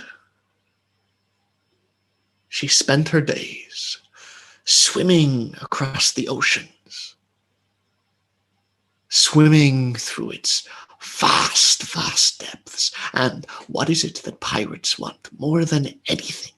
Treasure. Treasure, yes. So, this little pirate girl, she was swimming across the oceans looking for the greatest treasure of all, a dagger. A shining, shimmering dagger that was as bright as the sun itself. And she swam. Oh, she swam for days, for weeks, for months. She had no need of land. And she swam. And eventually she had swam across the entire world. Wow. And she realized that the only place to go was not across, but down. And so she swam down, down, down, down into the depths, until eventually everything was darkness. Everything was pitch black around her, but she continued to swim, brave as she was. And eventually she found something. As tentacles came all around her, and she was met by a terrifying kraken. And as the tentacles closed all around her, the kraken spoke to her, and it said, "What are you doing here, little girl?" And the little girl, she said, "Why, Mr. Kraken, I am looking for a dagger that shines as brightly as the sun." And the Kraken said, "Nothing shines down here. Down here, all treasure belongs to me. I ate the dagger long ago. It will never escape." Now, the little girl, not only was she very, very brave, but she was also very clever. And so she said to the Kraken, "I only wish to look upon the dagger. Might I swim inside you and see it for myself?"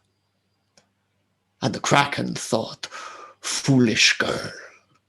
Does she not know that when she swims inside my mouth, I will simply eat her?"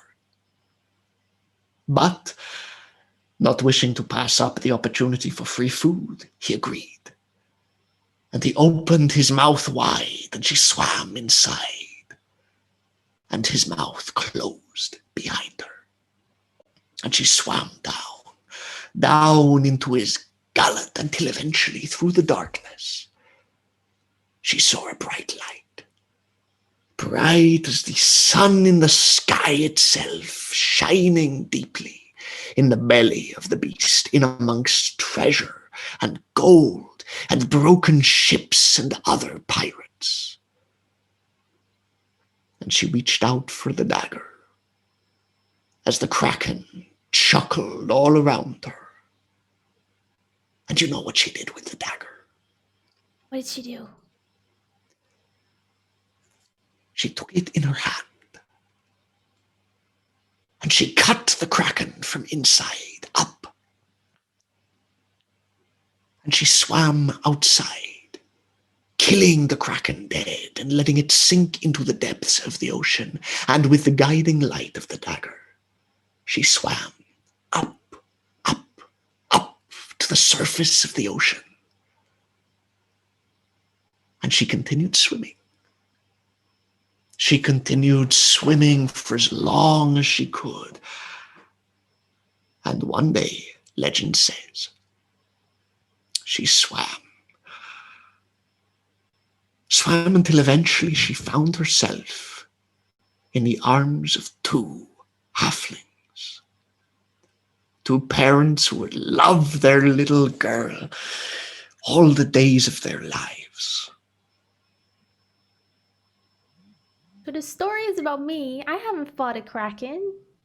Oh, well, stories are always filled with little embellishments that improve them.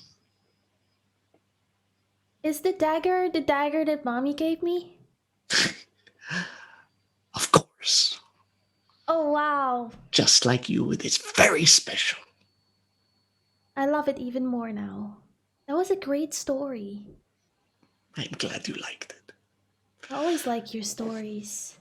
Well, tell you what, because we will not be so busy in Neverwinter, I will tell you one story every single night for as long as we stay here. Oh, really? Oh, I want that. Yes, please. Good. Right. The moon is rising. I think it is time for us to go to bed. Yeah, I'm really tired. I have no doubt. Well, we will see you in the morning. And we will begin our adventures around Neverwinter. Yes, that sounds amazing. I can't wait. I'm so excited. Good. Well, go get some sleep. Your mother and I will clean up after this, and we will get some rest ourselves. And your mother looks at you and, all right, go on, go to bed. I'll climb off the tower. And you climb down and eventually find your way to your room. And you nestle down for the night. As the pink skyline slowly gives way to dark blue and moonlight streams through your porthole. And as you lie there,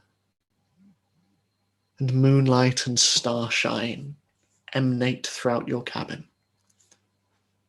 the sound of the city begins to melt away. And there is a low humming sound. It comes from the other side of your door, but it is deep and reverberating. And it continues. You try and go to sleep, but as you look across, you see that even Jerry is looking across at the door of your cabin, twitching his head, his ears just periodically twitching. It's weird. Nobody's at here right now. Let's go investigate. Sneakily step out of bed and tiptoe to the door. Okay, make a stealth check for me. 23. So, barely a sound. You open up your door and you step out into the hull of the ship. Tables and chairs stand around, many of them with unfinished card games and empty tankards. And the humming continues. This deep, reverberating hum that seems to echo throughout the hull itself. And as you step forward, in your eardrums as well, as you step forward, you see that in front of you is a large pile of barrels and crates and cargo. And moving forwards, it seems to get only more intense as you approach. I keep approaching. You Carefully. walk. And Jerry skitters beside you, looking up. And as you continue walking, and the humming continues to intensify,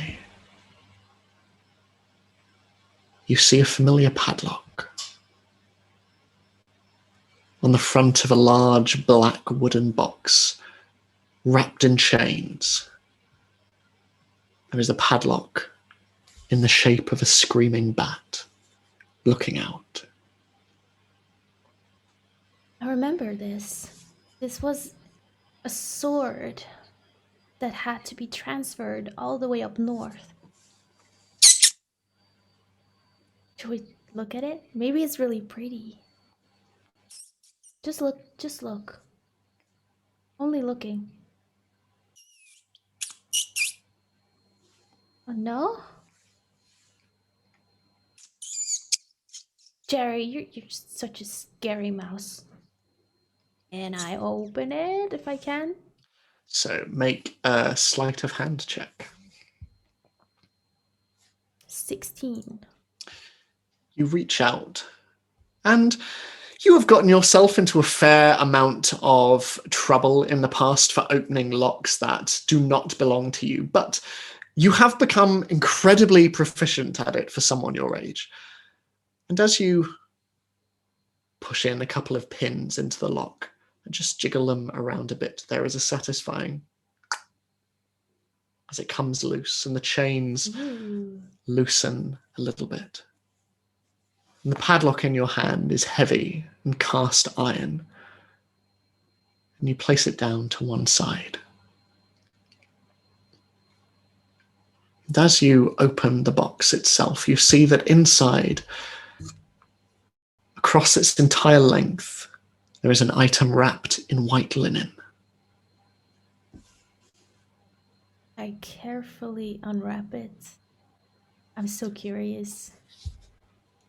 Lying in front of you, you see a sword.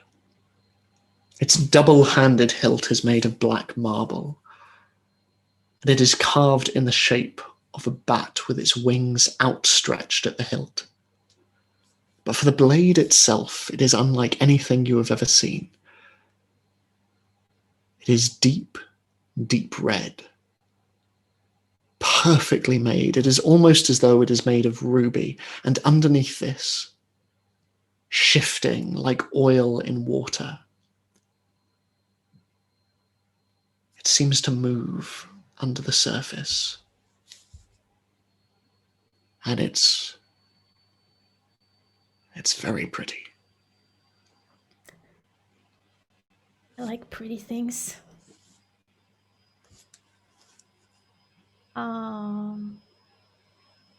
Okay, Jerry, I said I would just look, but I just wanna, swing it, and maybe this can become my new sword. I mean, the dagger is all cool and all, but I mean, this is a sword.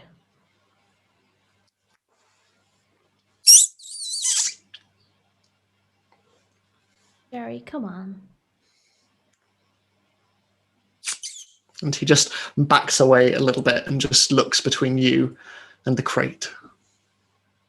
I stick up my hand and I take the handle of the sword.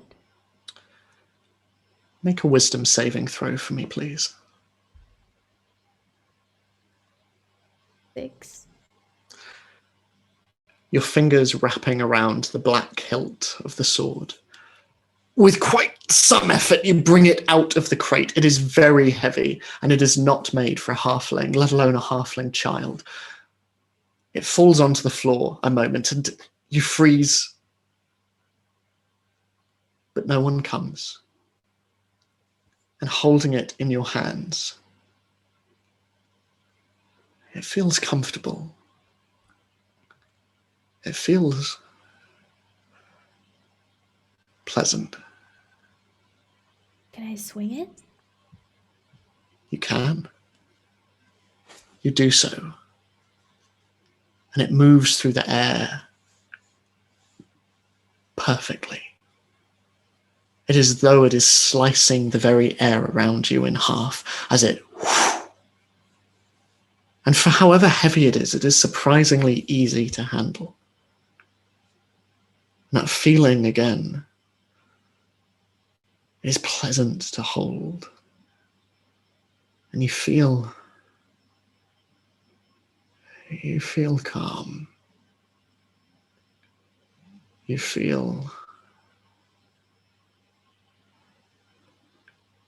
feel calm. And your vision slowly begins to mist over until eventually everything is black.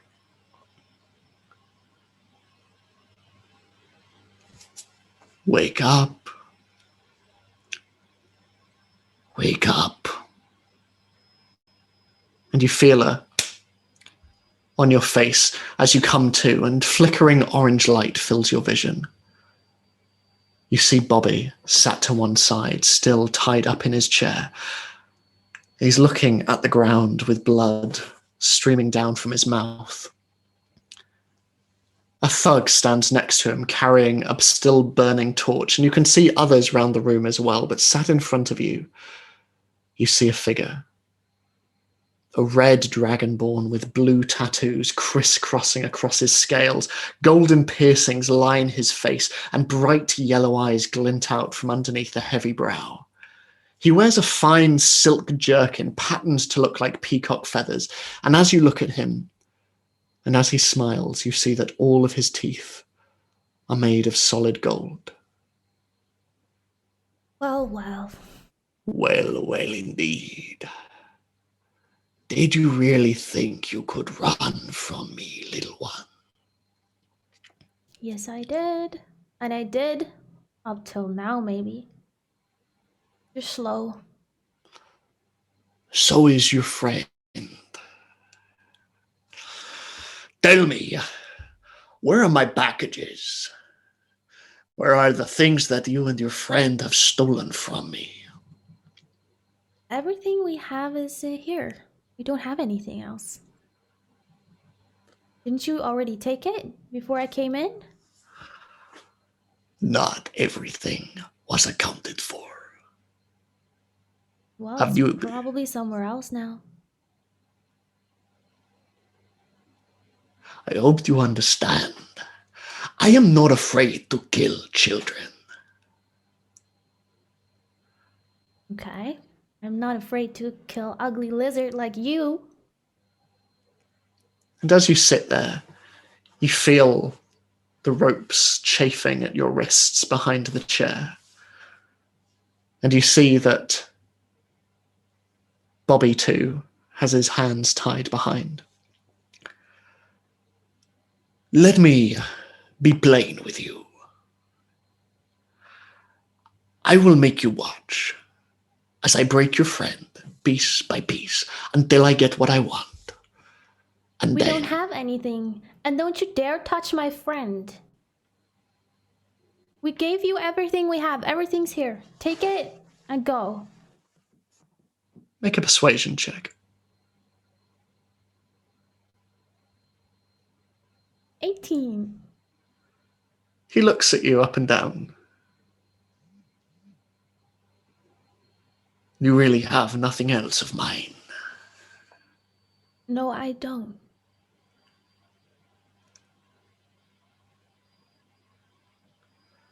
I believe you. But you have still stolen from me. I didn't know it was from you. No. But I believe that this one did. and he looks at Bobby, and he runs his scaled hand through his hair and pulls his head back. I believe I know you, don't I? I killed your father, your mother, or both. And Bobby looks up at him. I'm gonna kill you. No, I don't think you will.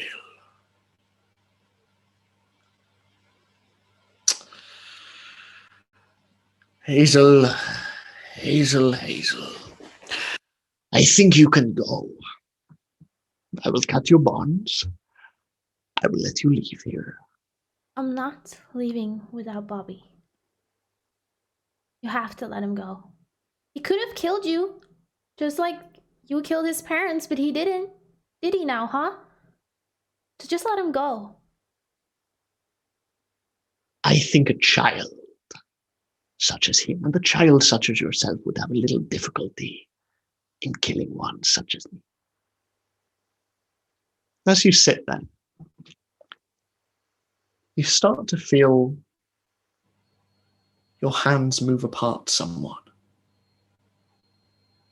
And there is a familiar furry sensation on your thumb as you feel the ropes begin to give a little bit, and a very familiar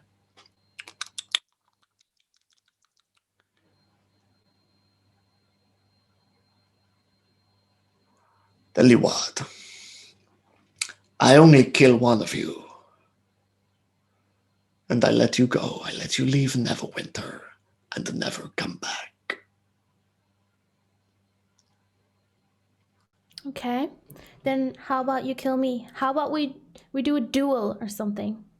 A duel against a little child. Well, it's more honorable than just killing me while I'm stuck in this chair. Or someone who doesn't even have a weapon. Looking at Bobby.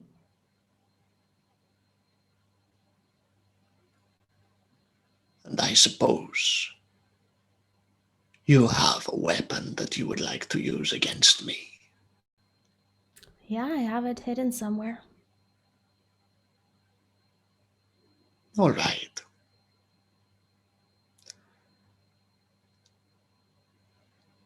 I will enjoy this, I think. And he gestures at one of the thugs to move towards you and untie you from the chair. And as this happens, you feel your hands just move apart from one another as the ropes are separated. And you hear a... So, once you are untied, what would you like to attack me with? I mean, I do have the daggers, right? You do, yes. Okay. Yeah. I have the hands behind my back, and I take the dagger and I charge for him. Okay, make an attack at advantage because he is very surprised.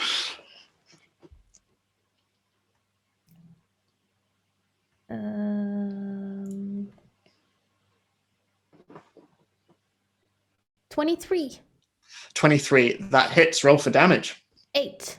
8. So rushing forward, you just stab him full on in his abdomen, and he just And as he does this, you see Bobby to one side just fling his head up and just throw himself to one side into the thug next to him, who tumbles back against the side of the wall, and the torch flies to one side, and you see it connect with the nearby wall as it just immediately, dry wood as it is, just starts to catch on fire, and Bobby is there in the chair on the floor just wriggling around trying to get himself back up. And Carlos turns to you and goes, I am going to enjoy this, little one. And he is going to charge towards you. Oh dear, with a natural 20, unfortunately. And So that's 9 points of slashing damage as he just brings out his claws and just immediately swipes it across you. And you feel this great surge of pain across your arm as these large bloody gashes are just left across. What would you like to do? I point Jerry to help Bobby. That first. Mm-hmm. And I wanna attack him back. Okay, roll to attack as Jerry goes and rushes off towards Bobby. You can see that the fire is moving up at a pace, and the thugs all around sort of back away a little bit as nearby one of the roof tiles just swings down and smacks into one of them, and fire continues to spread across the floor. Roll to attack. Initiative? We're just back and forthing, so just roll to attack. Dagger, 10. 10, that misses, unfortunately, as he steps back. And you don't really think that a child such as yourself can kill someone such as me. And he's going to dash forward and try and attack you and completely miss as you dodge out of the way. And he slams into one of the nearby walls, which gives a little bit. And you see up above one of the beams just start to creak ever so slightly as flames ripple across its surface. And darting across, you can see that Jerry is currently in the process of nibbling away at Bobby's bonds. What would you like to do? I want to distract them. Like, I want to make sure that nobody goes to Bobby. I'm like in between them, and I'll try to attack Carlos again. Okay. 17. 17. That hits. Roll for damage. 7. 7. You this time leap up and bring your knife up against his face, and it actually catches on some of his piercings, and it rips some of his scaly flesh clear off above his eye, and he just and he clamps his hand over his face as blood streams down over his vision, and he swings about wildly, and as he does so, his hand connects with the nearby burning wall, and you see him just recoil a little bit as flames just start to catch on his silk shirt as he just starts to slam himself. And as this is happening, you hear a shout from behind you as Bobby goes, "Hazel, look out!" And looking above you, you can see that one of the beams is starting to fall. Can you make a dexterity saving throw for me, please? 18. 18. You roll to one side as the beam just falls down, and as Carlos looks up, you see that it connects with his face, and he just falls down on the ground as it traps him underneath. The fire is spreading everywhere now, and as Carlos is trapped underneath this burning piece of wood, you can see that the thugs have decided to just back off out of this very flammable and very quickly on fire hut. What would you like to do? How's Bobby? Bobby is okay? Bobby's okay. He's currently still looking back at Jerry as Jerry is at the ropes behind him. I want to help. Okay, if you just make a straight strength check to see if you can cut through the ropes. 9.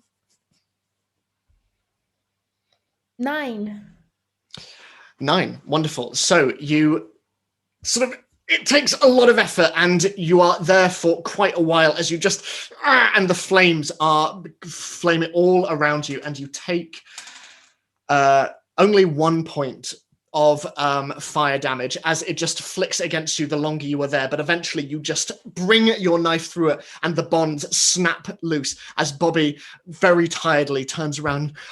"We've got to get out of here. We've got to get out." I help him. Can I? Yeah, absolutely. And you bring him up to his feet as he just limps next to you. "Where do we go? Where do we go, Hazel?" To the docks. "Okay, this way." And he just quickly moves over to one of the nearby windows and just climbs out of it, coming out onto the flat surface of the roof nearby as he just falls down onto the ground. And behind you, you see Carlos just pushing up the beam on him, and he's just going, "You won't be able to run forever, little girl. You won't be able to run." Bye. As the flames continue around and you climb out, and Bobby reaches up to you. I'm going to need your help. I'm going to need your help. You can lean on me. Okay. And he leans on you, and can you make a general survival check as you rush on your way out of here? 21. 21. You run down, and seeing some of the thugs on the nearby roof who, hey, they're getting away! You just duck down and you pull Bobby down with you. And you drop down from 2 stories high down onto the cobbled street below, and it hurts a lot, but you continue running, and Bobby is leaning beside you as Jerry runs up your leg and onto your shoulder as you continue running through the streets, running and running and running and running, until eventually the flames continuing to spread behind you, they disappear out of view, and you continue on and on until you are on the docks themselves. The docks. And you close your eyes, gathering your breath, and you open them. You're on your own, behind some barrels. You do not remember much of the previous night. You remember going to the cargo, and you remember grabbing the sword, but you don't know how you ended up on the docks. You look around, and all around you there is busyness. There are people trading, and there are people buying and selling. You can see ships and boats all along the docks. And Jerry sits next to you on one of the barrels, and seeing you awake, just...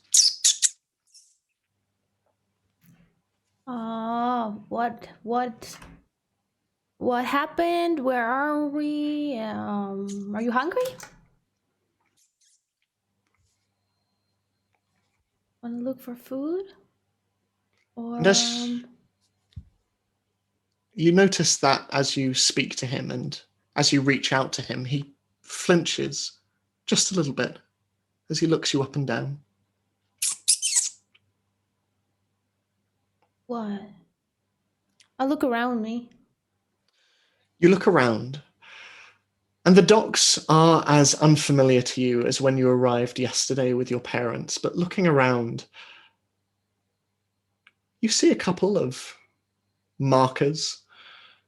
You see, off to one distance, a tavern that Boris and the others disappeared into. And looking around, you see no sign of them, but you look up and down the pier. You look at the various boats and ships, but there is a gap. Almost directly in front of you, there is something missing from in between the ships. Where there should be a wooden mermaid looking out onto the docks, there is an empty space. Your parents' ship is not there. That can't be right. That can't be right. I run up and down the docks looking for the ship.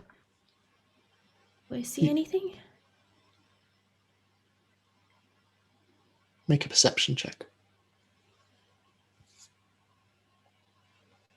21. You see many ships, many of which are ornately crafted, many boats and ships and fishing vessels, all of different origins and of different make. And at one point you see a bold dwarf, and you run up to him thinking it to be Boris, but as he turns and you see his large ginger moustache, you realize it is not him, and you continue on. And you run up and down the dock, and you ask people, have you seen my parents? Have you seen these individuals who look like this? Have you seen this dwarf? Have you seen these halflings? Have you seen this ship? And the answer is always no. And you continue this for the entire day, from sunrise till sunset, but They are nowhere to be found.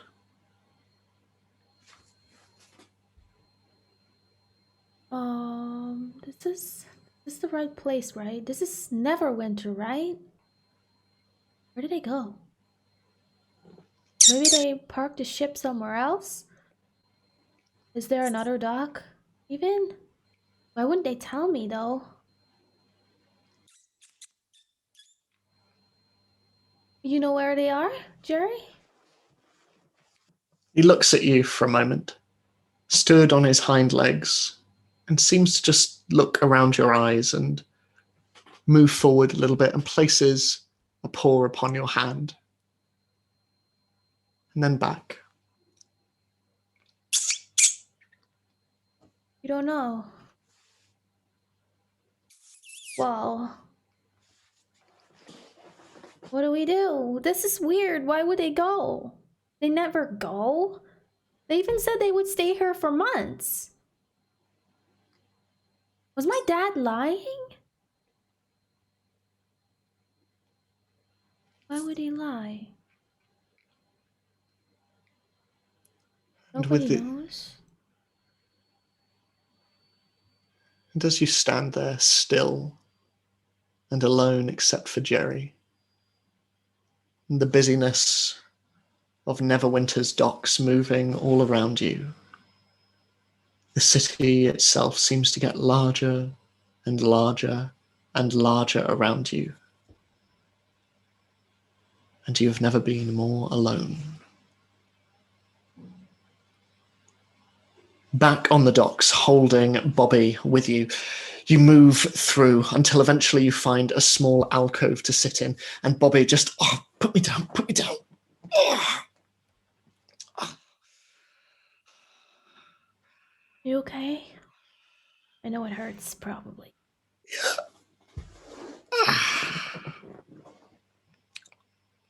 How did they find you? I was not quite careful enough. Well, we ran. We're safe now, I think.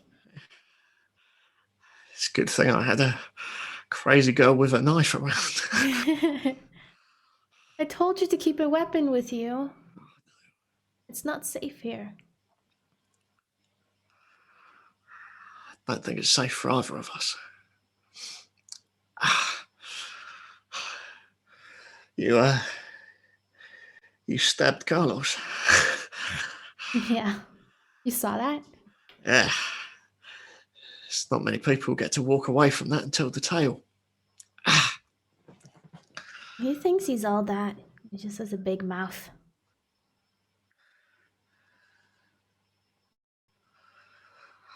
I think we're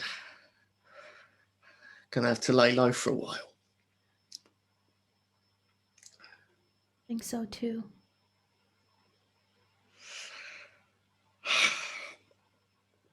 This was the exact same spot where I was when my parents disappeared. I woke up here. This is like safe place kind of thing. I've always liked the docks.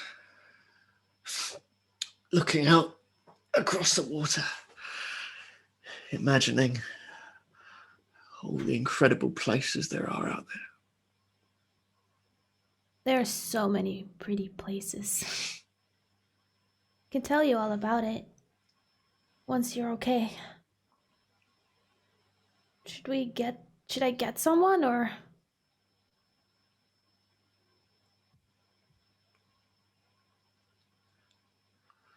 I think I've put you in enough danger for now. I think, and he stands, it would be irresponsible for us to continue this. What do we do? Well, where do we go?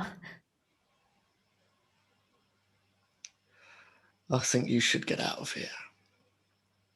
Me? What about you? I don't know. maybe I can be of use here. And he gestures to the docks. No, maybe someone's looking for a gangly lookout.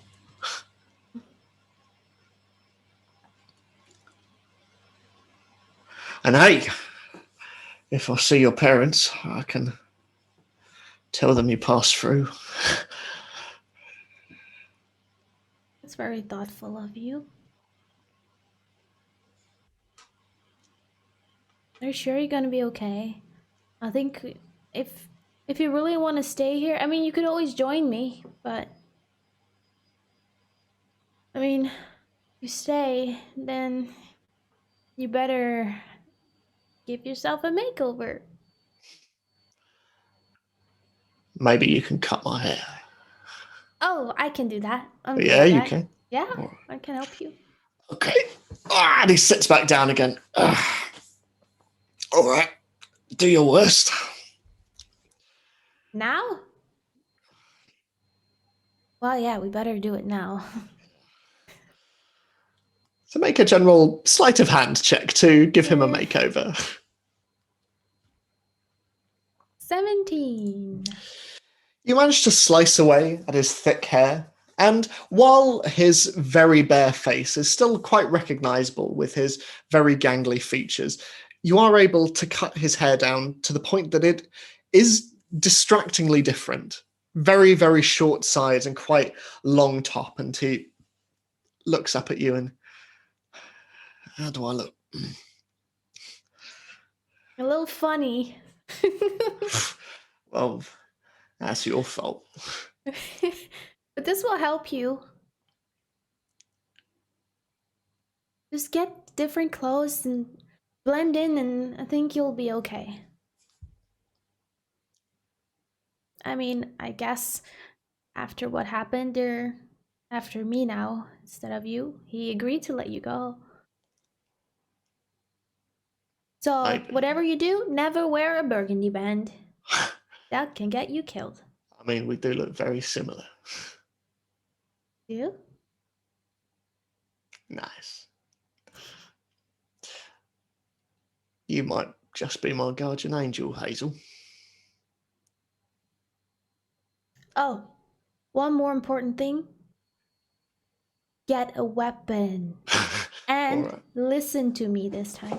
Okay. You need a weapon so you can stab around. All right. All right. Yeah, no, I will do.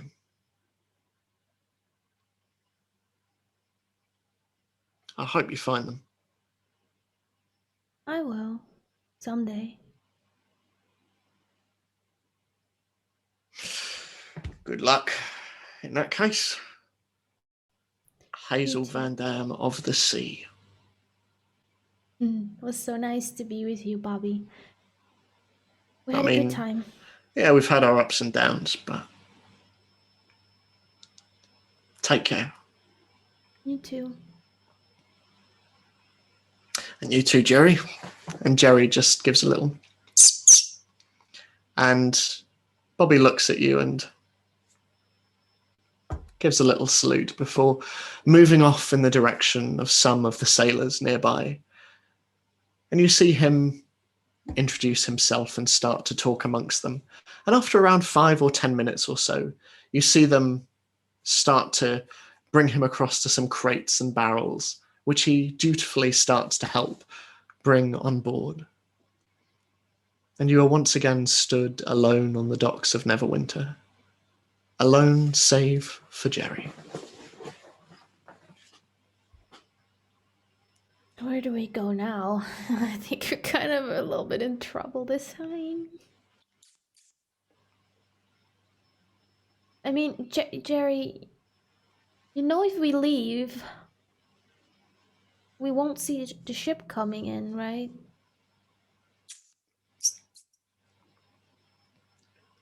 But I mean, Bobby is here. Good we have Bobby. It's a difficult decision. I think I need to sleep on this.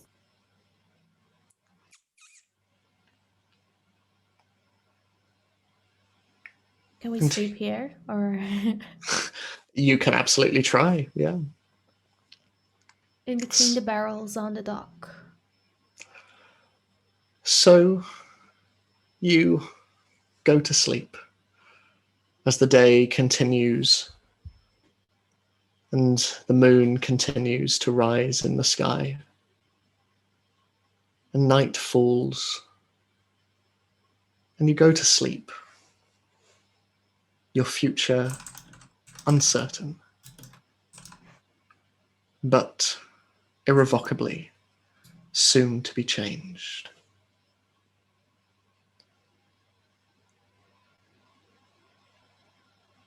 On the ship,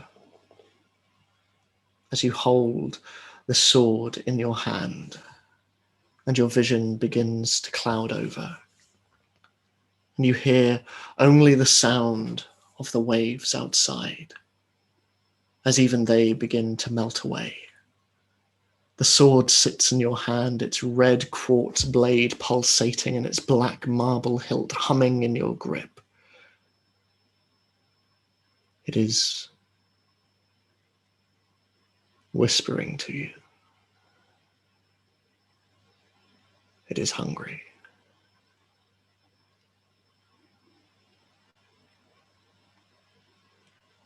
What do I hear?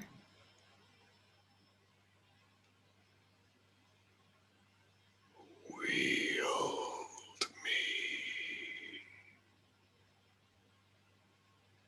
Use me.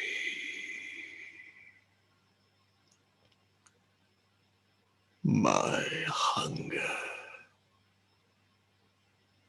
is your hunger.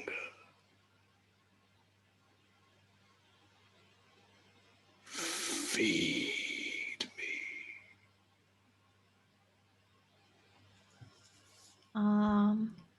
How do I feel about this?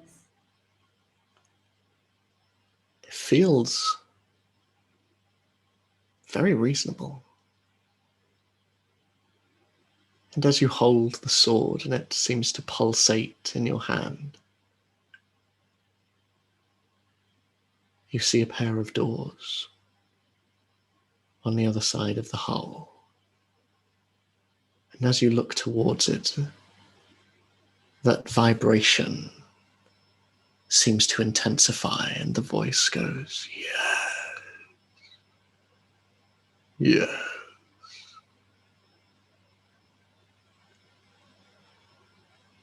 I walk around, see what it wants. As you walk forward, your steps echoing throughout the hull, and you move towards the set of doors, almost without controlling yourself. You reach forward and push open the doors, and they creak. And you see moonlight. Moonlight strips across a bed in which two figures lie. Your mother and your father lie perfectly asleep, peaceful in their beds.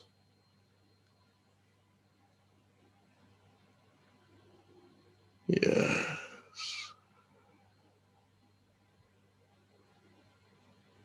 I wield it. I do as it pleases. I don't feel like myself. Yes. Wield me. Now feed me.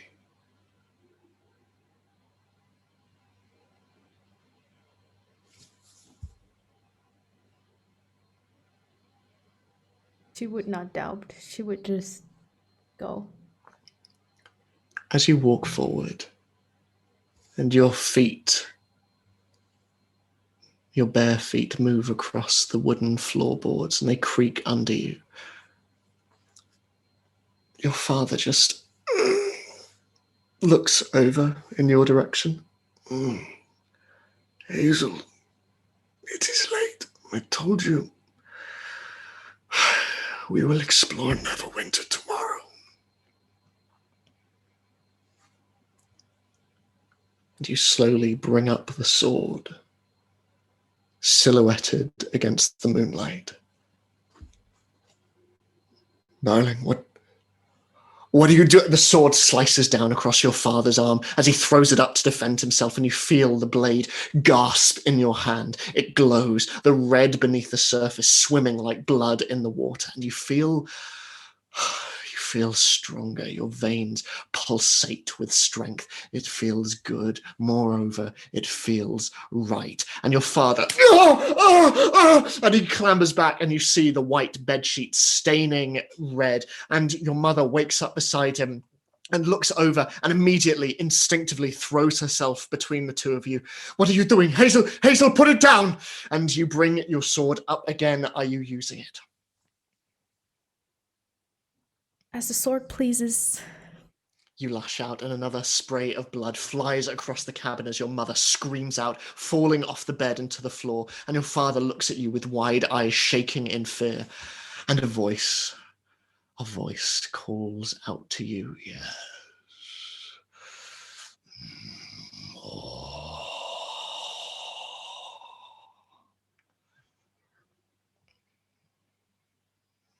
Okay. And you bring up the sword again and again and again, until you stand over your parents as they lie unconscious on the floor. And as you look down, you watch as two pools of blood merge into one and slowly spread out towards your bare feet. The weight of the blade drags your arm down, and as its tip touches the red liquid on the ground,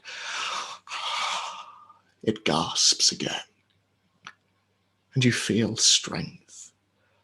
Strength like you have never felt before. It is overwhelming. Your mind is full of colors stretching out into the world around you. You see, feel, smell, and taste everything. It is too much. Hazel, it is too much. It is too much. And everything goes black. Everything goes black. Everything. And that is where we are going to end this week's session.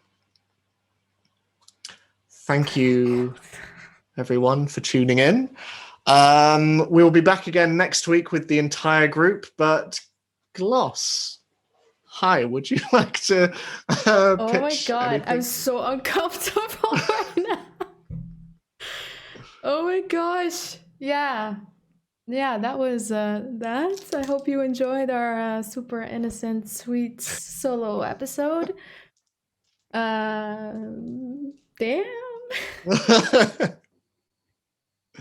Yeah, thanks everyone for being here, and I really hope you enjoyed this little tale of stories of the past that we like to share with you. A little dive into the backstory of Hazel Van Dam, and what did she do?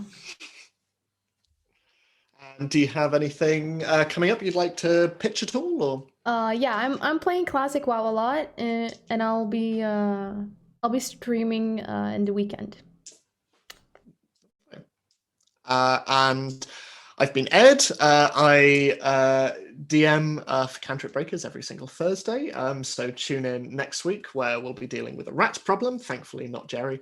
And I also DM for a group called Dungeon Manager, and we're going to be back in 2 weeks, I believe, from Wednesdays onwards. And I'm also currently DMing for a Harry Potter charity stream, which is raising money for Mermaids UK, which is a great charity that raises money and supports trans kids and gender diverse kids as well. So tune in for that, Saturdays, 9 p.m. BST. But in the meantime, like I say, we'll be back again same time next week. But in the meantime, stay safe. Hope you've enjoyed. These one-on-one sessions are always a little bit more experimental. So hopefully cool. It's been fun. And we will see you again next week. But in the meantime... tiny special thank you to Byron and Tootfixter LV for the support, and everyone else who subbed and threw bits at us. I really appreciate that. Thank you from the group. And in the meantime, stay safe, stay wonderful, and we love you very much. We'll see you very soon. Bye bye bye. Bye.